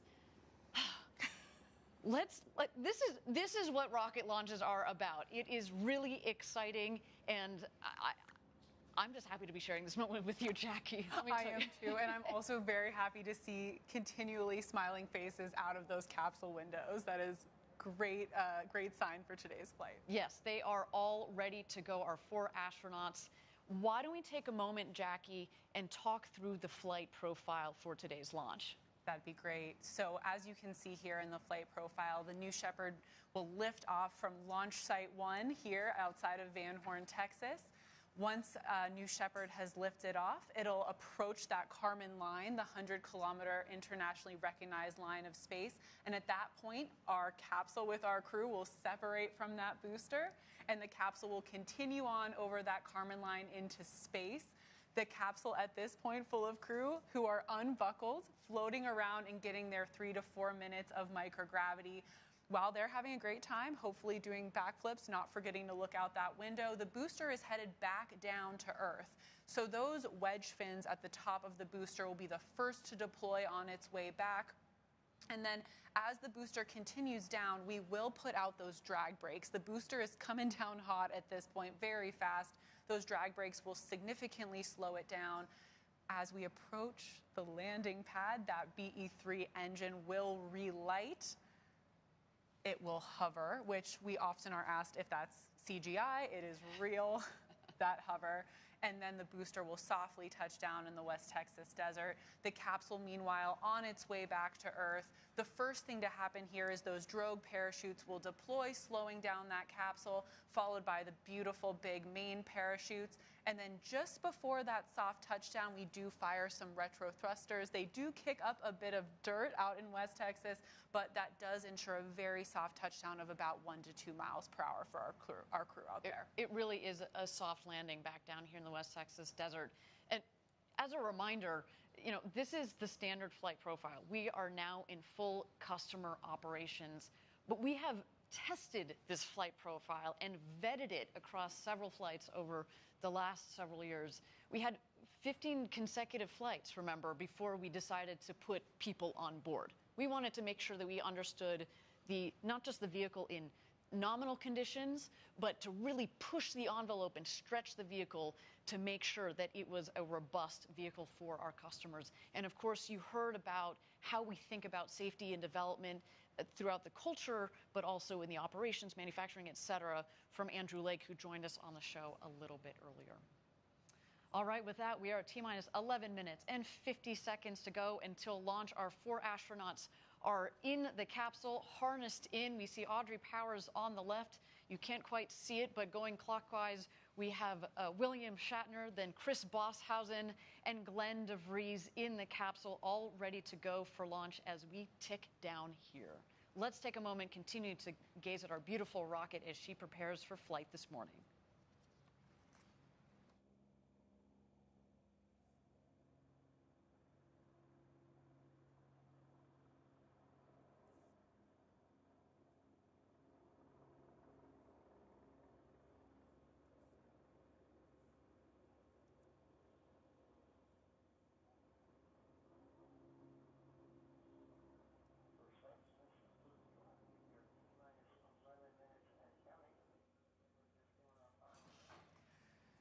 here we are at just about T-minus 10 minutes until launch with our astronauts and especially our customers, Glen and Chris, on board. There's really no way to fully understand how they're feeling in this moment without being on there. But we do know someone who has experienced this and can share a little bit about that. Our first customer, Oliver Damon, 18 years old, the youngest person ever to go to space. Let's hear it from him. There was not a single moment in life that I thought I would be the youngest astronaut ever. And to have been given this chance by Blue is so amazing. To meet the other astronauts and see everything is so cool. We'd like to run this one through at full speed. We're going up to that tomorrow. Yes, we are. I think there was not a single nerve in my body that was like afraid. I think it's because of the track record of Blue.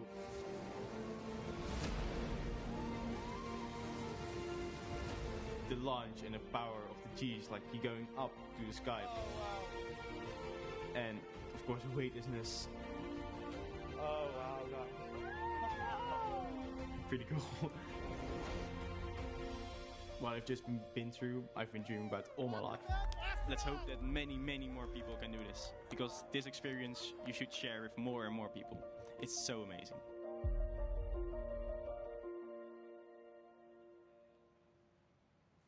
Oliver's perspective for someone so young is just amazing. I'm so encouraged by this next generation. I actually did like the part where he said he's been waiting for this his whole life. He's substantially younger than me, so I'm still a little bit jealous of Oliver. We're at T-minus 9 minutes until our second human launch, awaiting the go, no-go poll. Channel 1 and UHF for the go poll for terminal count and launch. Capsule. Go. Booster. Go. Ground. Go. Safety. Go. Capcom. Go. Engineering. Go. This is the flight director on Channel 1 and UHF voice. Booster commence the terminal count. Copy flight. I guess that's it, huh? We're going. As you heard it, we are go for launch, go for second human flight. I am so excited for this crew. Now, earlier this week, I sat with them to discuss rockets and space in the future. Let's get to know our crew a little bit better. All right, guys, you're just a couple of days at this point from going to space. Anybody excited? Yes. A little bit. Something, just a little bit? You are. I am. I'm excited for you guys. I'm Glen and Chris in particular. You have bought these tickets to go to space. Why?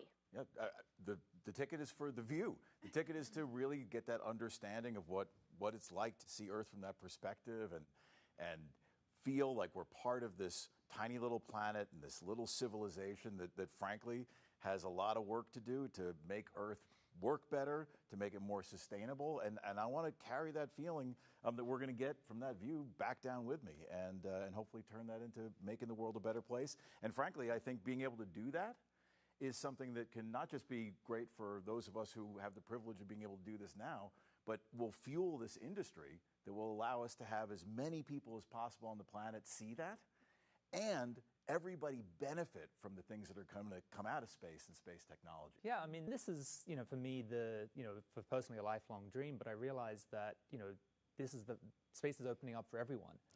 This is the beginning of a new era, right? The first 60 years of space exploration were the domain of governments. You had to be a space superpower to send highly trained astronauts into space.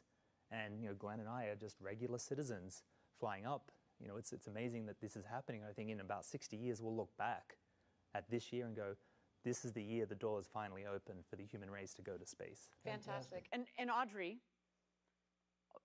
we both have talked about going to space for such a long time. What do you want to do with this experience? Well, to inspire I others? can't wait to get back to everybody at Blue and have them pepper me with questions. The folks who have designed this vehicle and tested this vehicle and just haven't asked me everything they want to know about what it's like when you're up there. And my nieces are coming to watch this, and they're teenagers, young kids now, and they're just absolutely mesmerized by this kind of stuff. My friends' kids are all, their Girl Scout troops are calling, and so I can't wait to talk to all them. Fabulous. And Bill, we'll end with you. You have inspired so many for so many generations. For for the kids and the young people that are going to be watching this launch and who might want to be space explorers one day, do you have any words for them? Well, seriously, the truth of the matter is this whole Blue Origin thing is based on the idea of building industry above the Earth and taking that pollution out of this planet, out of the immediate planet, and putting it up there. That's got to be the future of the Earth, and the Earth is dependent on that and the youth. So the two work hand in hand, and so it's very important that the young people of today know that that up there is the future, and to work towards that for the improvement of the Earth. Fabulous. Well, thank you all for coming on this journey with us as Blue Origin, but thank you for inspiring others, and also as we go forward coming out of this, continuing this inspiration. So thanks, guys. Good luck. Godspeed. Wow, well, some great perspectives from a crew that's clearly more than ready to fly to space today. Well, we are just under T-minus 5 minutes until liftoff, so things are getting real. Things are getting really real. And what I really loved about that video is this crew gets it, right? Every single person on that rocket gets it, how important going to space is, of course, for the ability to have that incredible view and the incredible experience of being in zero G, but also to inspire others and understanding what the road to space is about and why we're trying to ultimately have millions of people living and working in space to make life better back here on Earth. And a big thing they all talked about that is truly so special is, everyone wants to know how those 3 minutes were in space, but they're excited about what comes after, and I think that's just something really, really special about this crew. Their focus on, like you said, inspiring others after this flight, long after this flight is over. Exactly. All right, so again, T-minus 3 minutes and 50 seconds to go until launch. What's coming up shortly here? So at T-minus 2 minutes, we send the show over to New Shepard. She's a fully autonomous vehicle, which means that from T-minus 2 minutes through launch up to apogee and back down to landing, the rocket is in control of itself. Of course, we have an incredible team in our Mission Control Center that have their eyes glued on their screens to make sure that everything is going well and is within bounds. But we built the rocket to be autonomous for safety. Again, we think that while we've got some pretty smart people in that mission control, the rocket is in fact quicker and faster at controlling itself. So what we're going to see here shortly, the rocket is going to go through what we call the bit checks, the built-in tests. At the base of the rocket, you see 3 of the 4 fins down there. Those are the aft fins. Those are going to move back and forth. We want to make sure that they've got full freedom of movement. Also, what you're going to see at the base of the rocket, you can kind of see, it's a little hard in this image, you're going to see the engine nozzle gimbal. The engine moves back and forth. It also helps with the directional capability of the rocket on ascent, but also especially on descent as it comes in to land on the landing pad just 2 miles north of where it's taken off from. And then, of course, you've seen throughout the morning the rocket venting. It's full of propellant at this point, but we want to make sure that we keep the propellant tanks within bounds, of course, of pressure and temperature. This morning, a little bit easier to do that versus our last flight, which was in the middle of July. It was warmer. It's actually a nice balmy morning here down in West Texas. But again, we've got our team who have their eyes on their computer screens, making sure that everything is within bounds. And there goes the gantry retracting at T-minus 2 minutes. Let's listen in.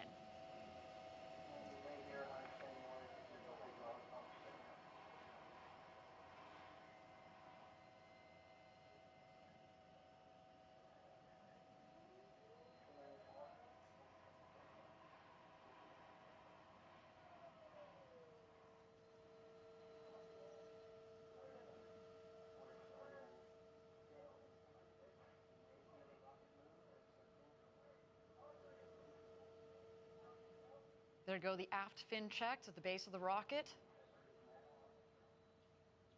Our astronauts can feel that. They are sitting at the top of a 60-foot rocket, about 20 meters tall.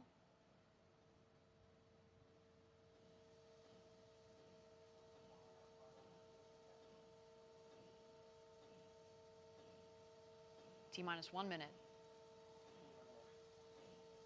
And there you can just see slightly there the gimbaling engine at the base of the rocket.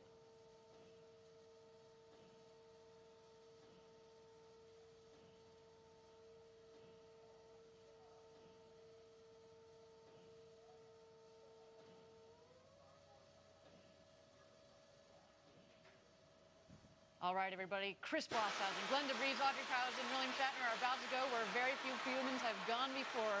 Ladies and gentlemen, it's time to launch this rocket. Godspeed, New Shepard.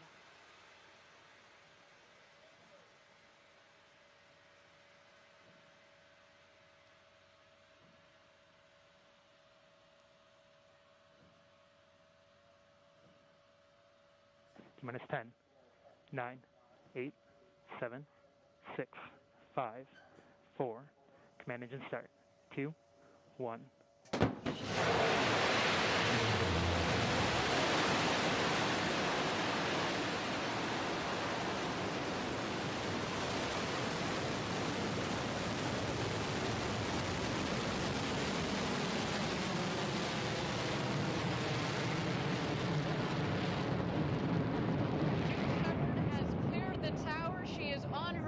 With the second human spaceflight crew. What a launch. We are on our way to Max Q, the first milestone here on its flight to space.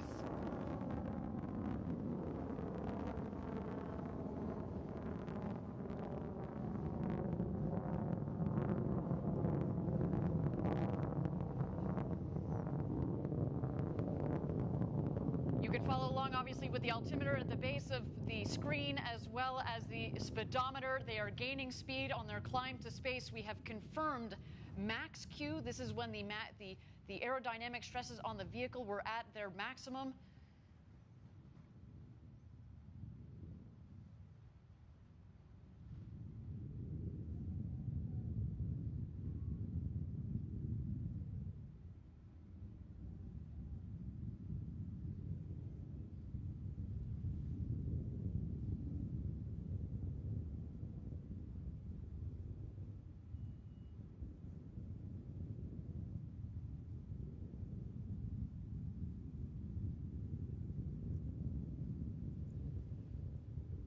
Thank you again, everybody, for joining us live for New Shepard's second human flight with Audrey Powers, William Shatner, our customers Glen de Vries and Chris Boshuizen on board. They are well on their way to space. So far, a nominal flight, a clean burn on our Blue Engine 3. New Shepard giving them a beautiful flight to space this morning. The rocket is climbing towards an altitude. We're aiming just over the Kármán line, the internationally recognized line of space of 100 kilometers. That is about 328,000 feet. And a gorgeous view down the rocket. And now we've had main engine cut off. The BE-3 engine has shut off. And in just a moment, we're going to separate the capsule from the booster. And at that point, our astronauts will have the opportunity to get out of their harnesses and enjoy the beauties of zero G. Let's wait to listen.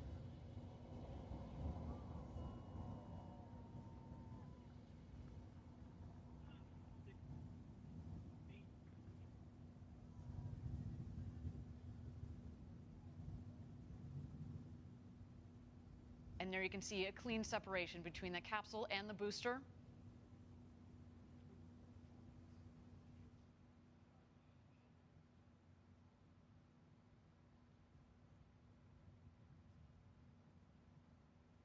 And there you can see the capsule from the top of the booster. They are continuing their ascent over the Kármán line. You'll know when they hit apogee, when the speed hits 0. And there they are, over 328,000 feet, over 100 kilometers. Welcome to space. The newest astronauts on board our crew capsule.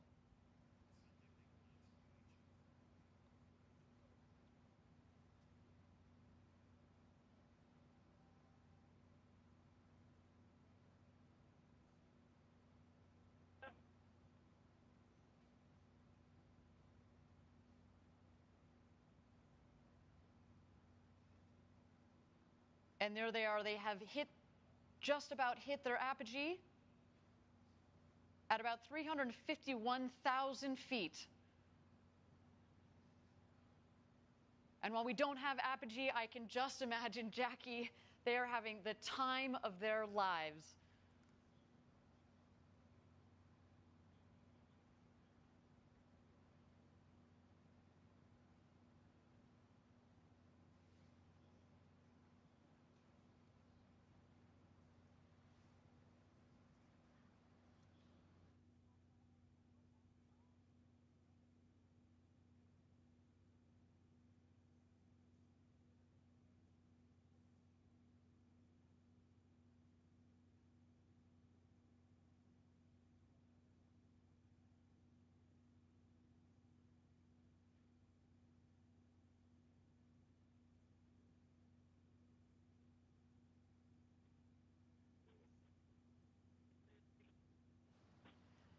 Thank you again, everybody, for joining us live from West Texas. So far, a nominal flight for our second human crew.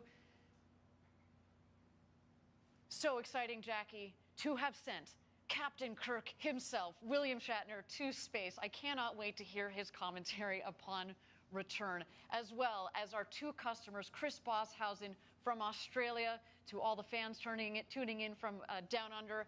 A big shout out to you guys, as well as Glen de Vries and our very own Audrey Powers. They are coming back home. The booster, of course, is going to beat the capsule back home. It is more aerodynamically shaped, of course, at the base of the capsule. It's kind of a blunt end, so it's less aerodynamic. What we're going to see coming up shortly is at the top of the rocket, we have the ring fin. There's some what we call the pie fins that extend from the ring fin, as well as the drag brakes. The pie fins, the wedge fins, help stabilize the vehicle, kind of like the feathers at the back of an arrow. And then you will also see the drag brakes. And as you mentioned, Jackie, it cuts the velocity dramatically. There you can see the wedge fins are out.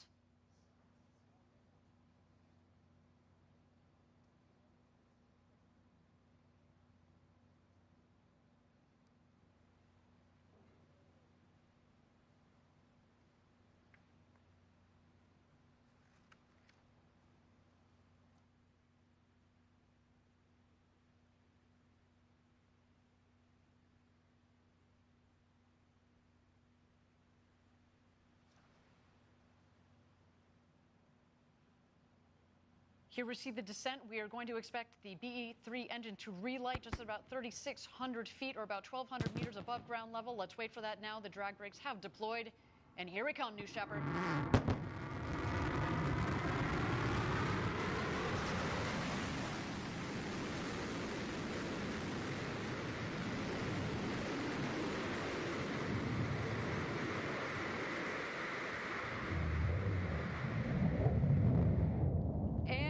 Touchdown. Welcome back, New Shepard. The fourth flight to space and back for that vehicle provided a beautiful flight to space for our second human crew. Wow, that gets me every time we do this live down here in Texas. The sonic boom is so cool.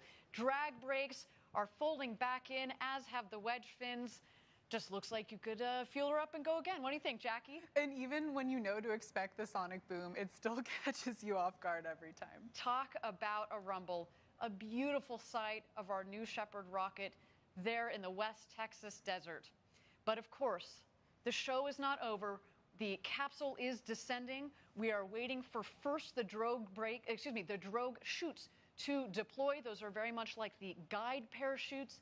They will subsequently be followed by the main parachutes that will first reef and then fully inflate. And there go the drogue parachutes.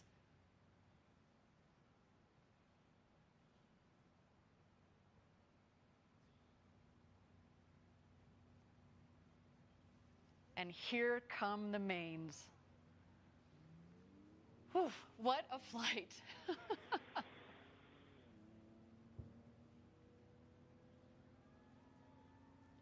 You can already start to hear the cheers from outside our stage here in West Texas.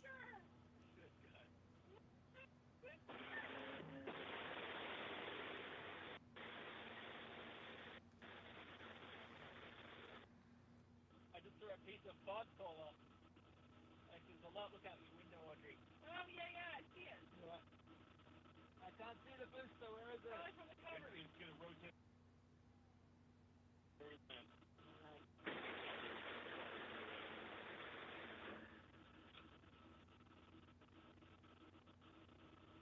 I want to find that pod and take it home. How about that, guys? How about that, guys? That was unlike anything they described. All right, we got less than 1,000 feet. All right, raise. Let's down.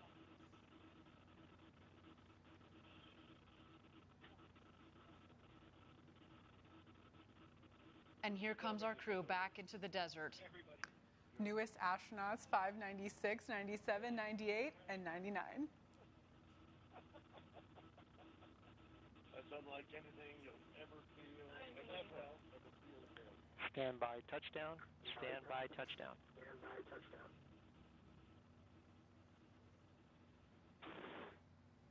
And capsule touchdown. Welcome back, the newest astronauts, Audrey Powers, William Shatner, our customers, Glen de Vries, and Chris Boshuizen. What a day for you. Welcome back.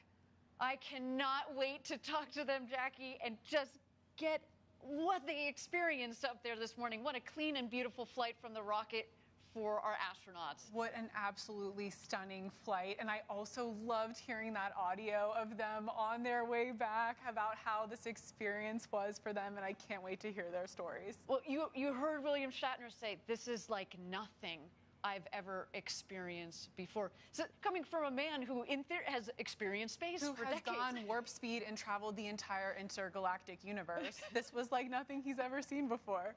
What a day for our astronauts. So now our team is preparing landing safety operations and recovery of our astronauts from the crew capsule. We'll be on the ground at the landing site to follow the action in just a bit, maybe even talk to the world's newest astronauts. Some absolutely breathtaking stuff. And I'll note that you're going to see our the recovery team show up very shortly because we actually send them out before the capsule has landed, because through our modeling, we get by now we're very, very good at analyzing where the capsule is going to come down, given where we know on that landing. Exactly where the winds are. And so we're going to see the recovery team come out there, and of course they will also be joined by some of their friends and family to watch as they emerge from the capsule. Let's check out these beautiful shots of our 4 astronauts there in the Texas desert after having gone up over the Kármán line and back.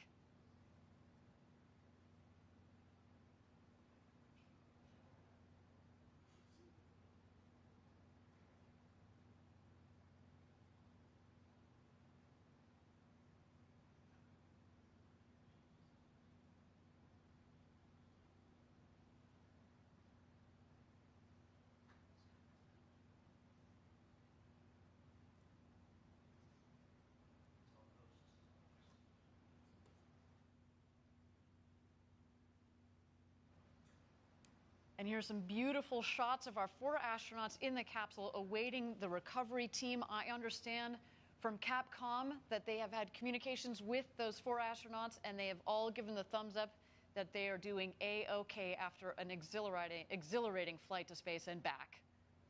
Awaiting that recovery team in that champagne shower, which Yes. I'm now regretting that we don't have any champagne for ourselves, Ariane. That feels very unfair after this show. There's some waves from our astronauts there.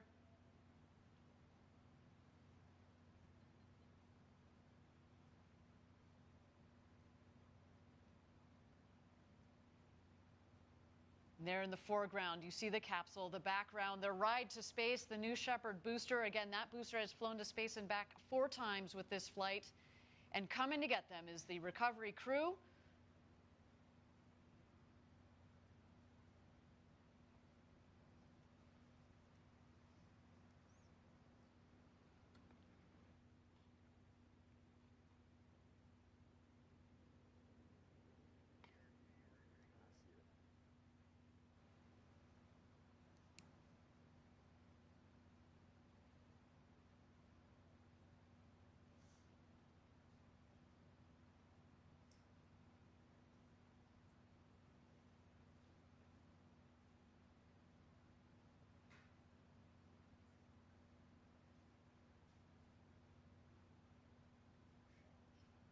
And Jackie, you can see there, again, beautiful shots of the capsule. The parachutes actually have fallen pretty close to the capsule itself, meaning that there isn't a lot of ground wind out there.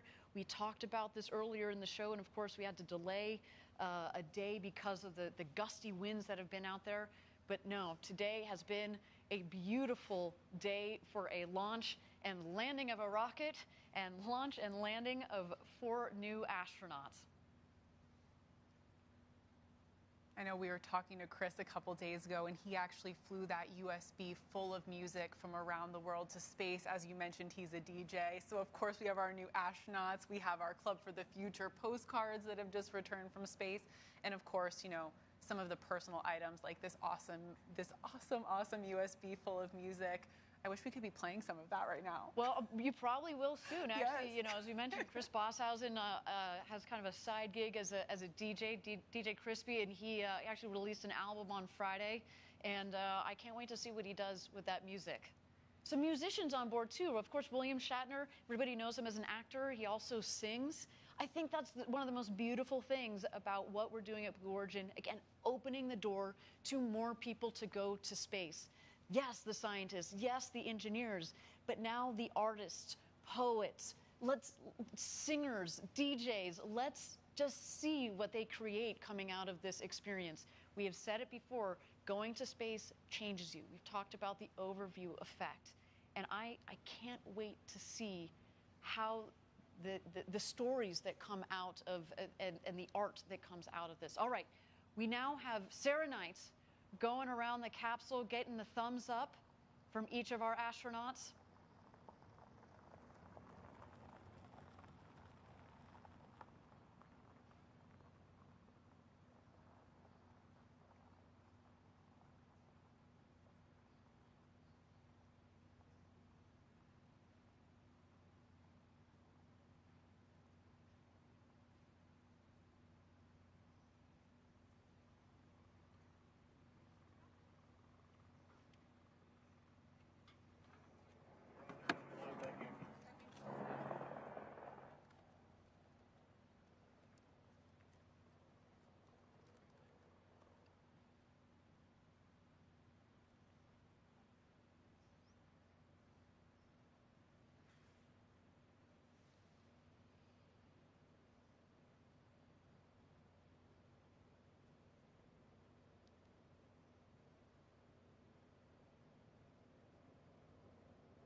Thank you again, everybody, for joining us live from West Texas, where we have just completed our second human flight of the new Shepard vehicle.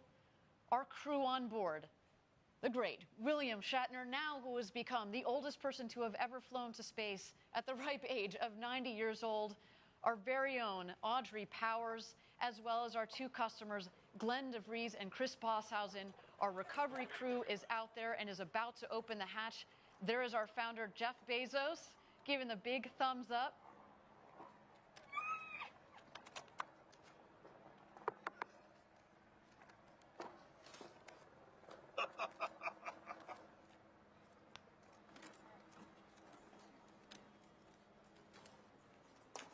This looks like a familiar shot I remember seeing recently. Yes. A very happy Woo! birthday.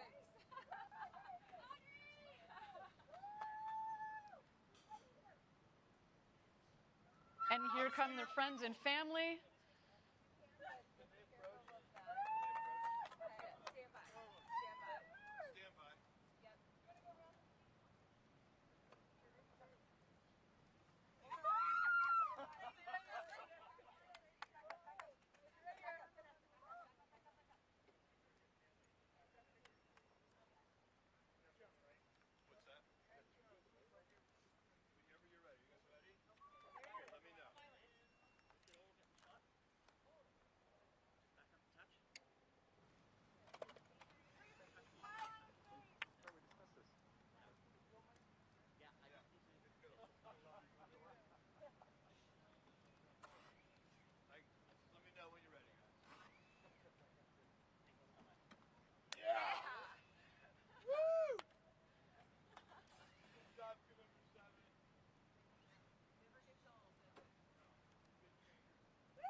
Again, thank you everybody for joining us live from West Texas at our launch site 1.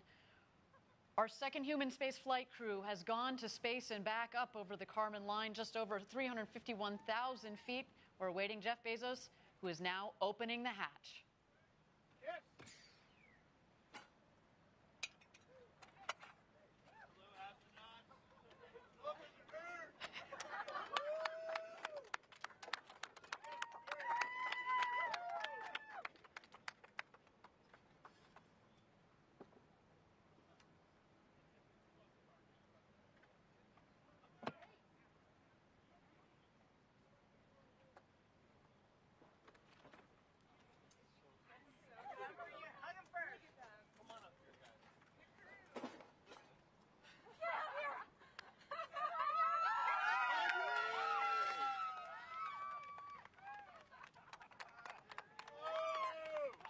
There's Audrey Powers, a big hug from her sister. Captain Kirk himself, the great William Shatner.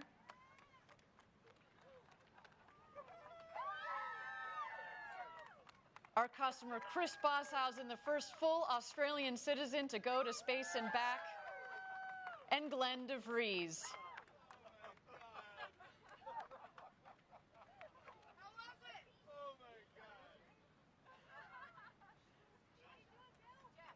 Some big hugs from their loved ones.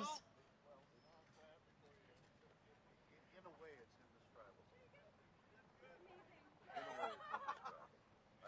That's what I thought. You have to work on it. It's so hard to describe. You have to work on it because not only is it different than what you thought, it happens so quickly. You know what the impression I had that I never expected to have is you're shooting up and this new sky. Come here. I want one. I want to hear this. Here. You want a little of this? Okay.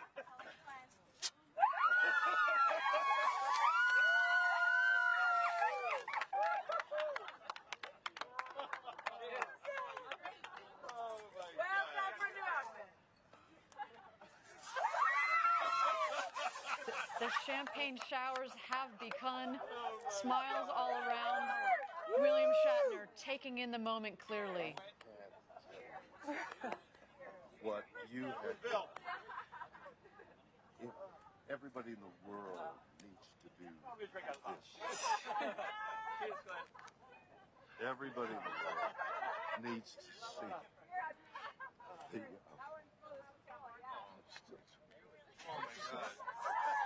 so it's unbelievable.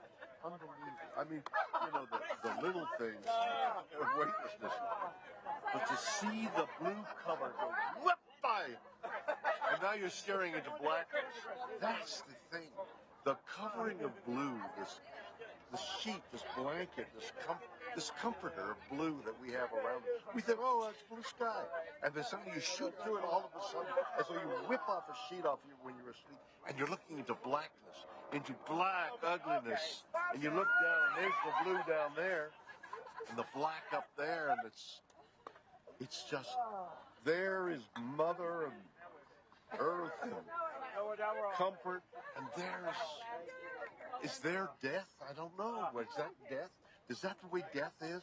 Whoop! And it's gone. Jeez. It was so moving to me.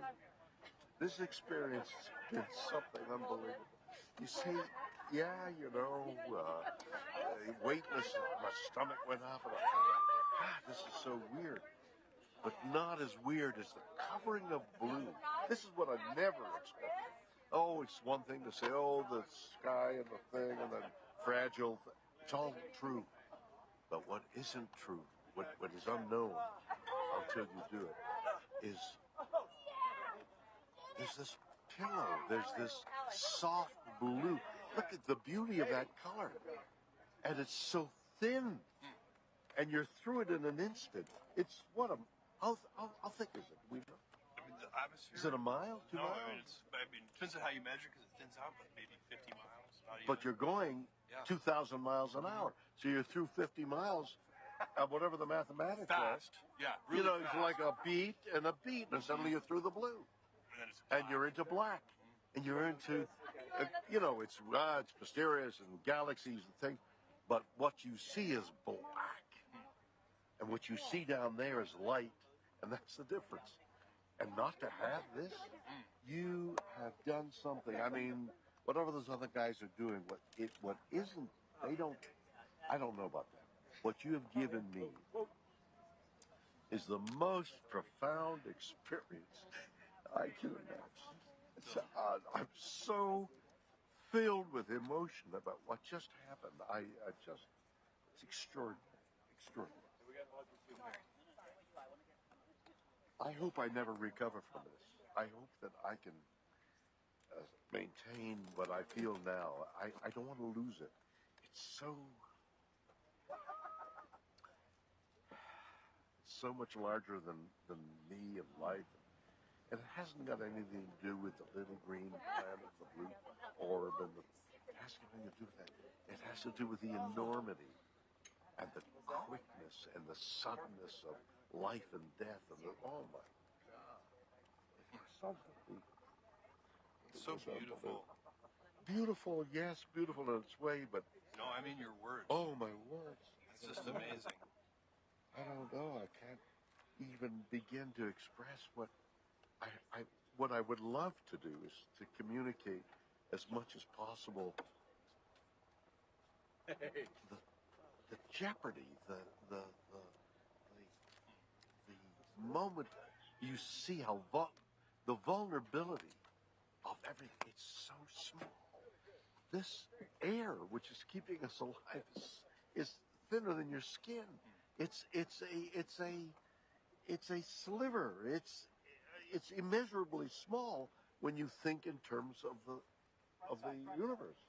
It's negligible. This air. Mars doesn't have it. Nothing. I mean, and when you think of carbon dioxide changed to oxygen, and what is it, 20%, and suddenly that level it sustains our life. It's so thin to dirty it. I mean, that's another whole And you subject. shoot through. What you were saying about shooting through it so fast. So quickly, 50 miles. Then you're just in blackness. You're in death.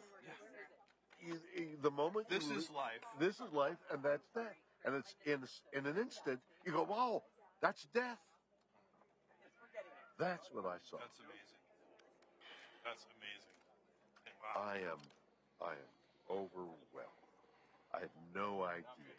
You know, we were talking earlier before going, well, you know, it's going to be different. You go, yeah, it's going to, and you have whatever that phrase is you have, that you have a different view of things.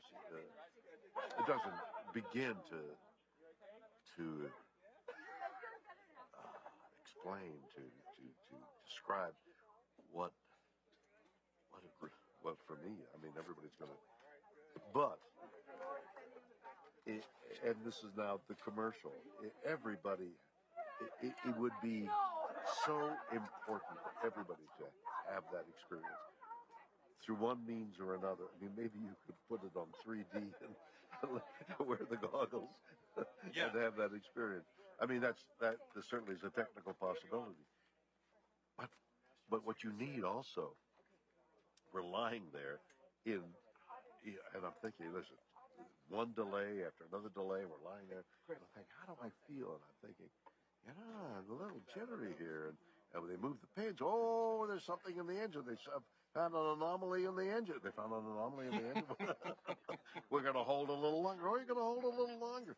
And I feel this, you know, the stomach, the biome inside. And I'm thinking, okay, I'm thinking I'm a little nervous here. Another delay, I'm a little more nervous. And then the thing starts. By the way, the simulation is, they have to be warned. It's only a simulation. Everything else is much more powerful. Doesn't capture the and besides which, the jeopardy. Bang! This thing hits. You go, well, no, that wasn't anything like the simulation. The G-forces. The G-forces. And just tell me, what's going to happen to me? Am I going to be able to survive the G-forces? You feel that? Am I going to survive it? Yeah. And then I think, good Lord, just getting up the bloody gantry was another.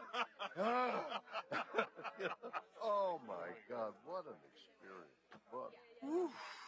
Nothing. It looked like you had a moment of camaraderie with your. Oh, we all hugged crewmates each up other. there and- You share. It's like being in battle together, really. And there is this bonding of being in battle, but you're also embattled inside yourself. Oh my goodness! Wow, I have had an experience. We're gonna pin you guys now. Okay. All right. Bill. Wow. Remember that conversation we had about it not being expectations? Thank you again, everybody, for joining us live. Our second New Shepard astronaut crew has made it home. We just heard some wonderful words from William Shatner, Captain Kirk, who finally had the opportunity to go to space. He became the oldest person to have ever flown to space at the age of 90, if you can believe it. He, of course, went up there with our very own Audrey Powers, our two customers, Glen de Vries and Chris Boshuizen. Jackie, you heard what William Shatner was saying. What a moment. Everybody needs to see this. He was commenting on, the fragility of it all, just how thin. You think, oh, here we are, it's all covered in blue. But then when you go in a rocket, go through it, and you see how quickly it turns to black. I mean, he was literally moved to tears by it. And it is, we've talked about it before. Rockets with people on board is an emotional experience. And right now we're about to see our 4 newest astronauts be pinned with those astronaut wings. So let's check that out. How was your experience? It's going to take me a while to be able to describe. You're going to have to process that. It was incredible. It was the most incredible thing I've ever I have the great honor pinning this on you. Not many people have been where you have. On the other hand, if you speak now as this thing is well, only fresh flooding, like Chris, you're totally immersed in. I have the great honor of pinning this on you. Welcome to a very small club. You did.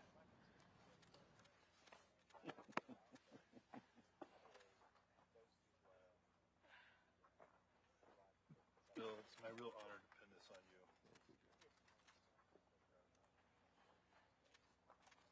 I'm very excited about your ability to communicate this. It's so important for so many people. Oops, this one bent. So am I. Do you have a spare one? I never wanted to tell You have him. a spare, don't worry. Sorry, this is Audrey's. Oh, See, can we that's, get a spare one for Bill real quick? Do you think you can unbend that? I was going to try. That's all right, guys. No, we'll get it. Let's pretend I didn't. Wow, do it. good job. Look at her. Perfect. Did she have it? She did. Clutch. This is the hardest part of the mission. All right. Thank Bill, you. you're amazing. You're an amazing person.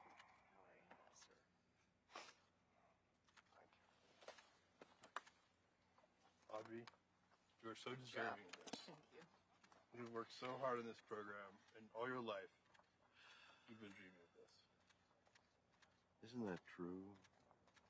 What a gift. Sorry, these things are tricky. I can see. I have more sympathy for Jeff Ashby now. Poor guy. He had to do it in front of a big crowd. It's just that the Nomex is very tough. Oh, that's true. It's like really fights you. There we go. I heard it. That snap. Congratulations. Thanks so much. Okay, guys, we have 4 astronauts before you.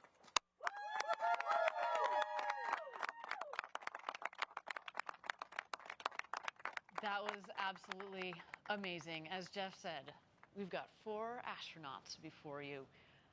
Thank you, everybody, for joining us today for Blue Origin's second human flight.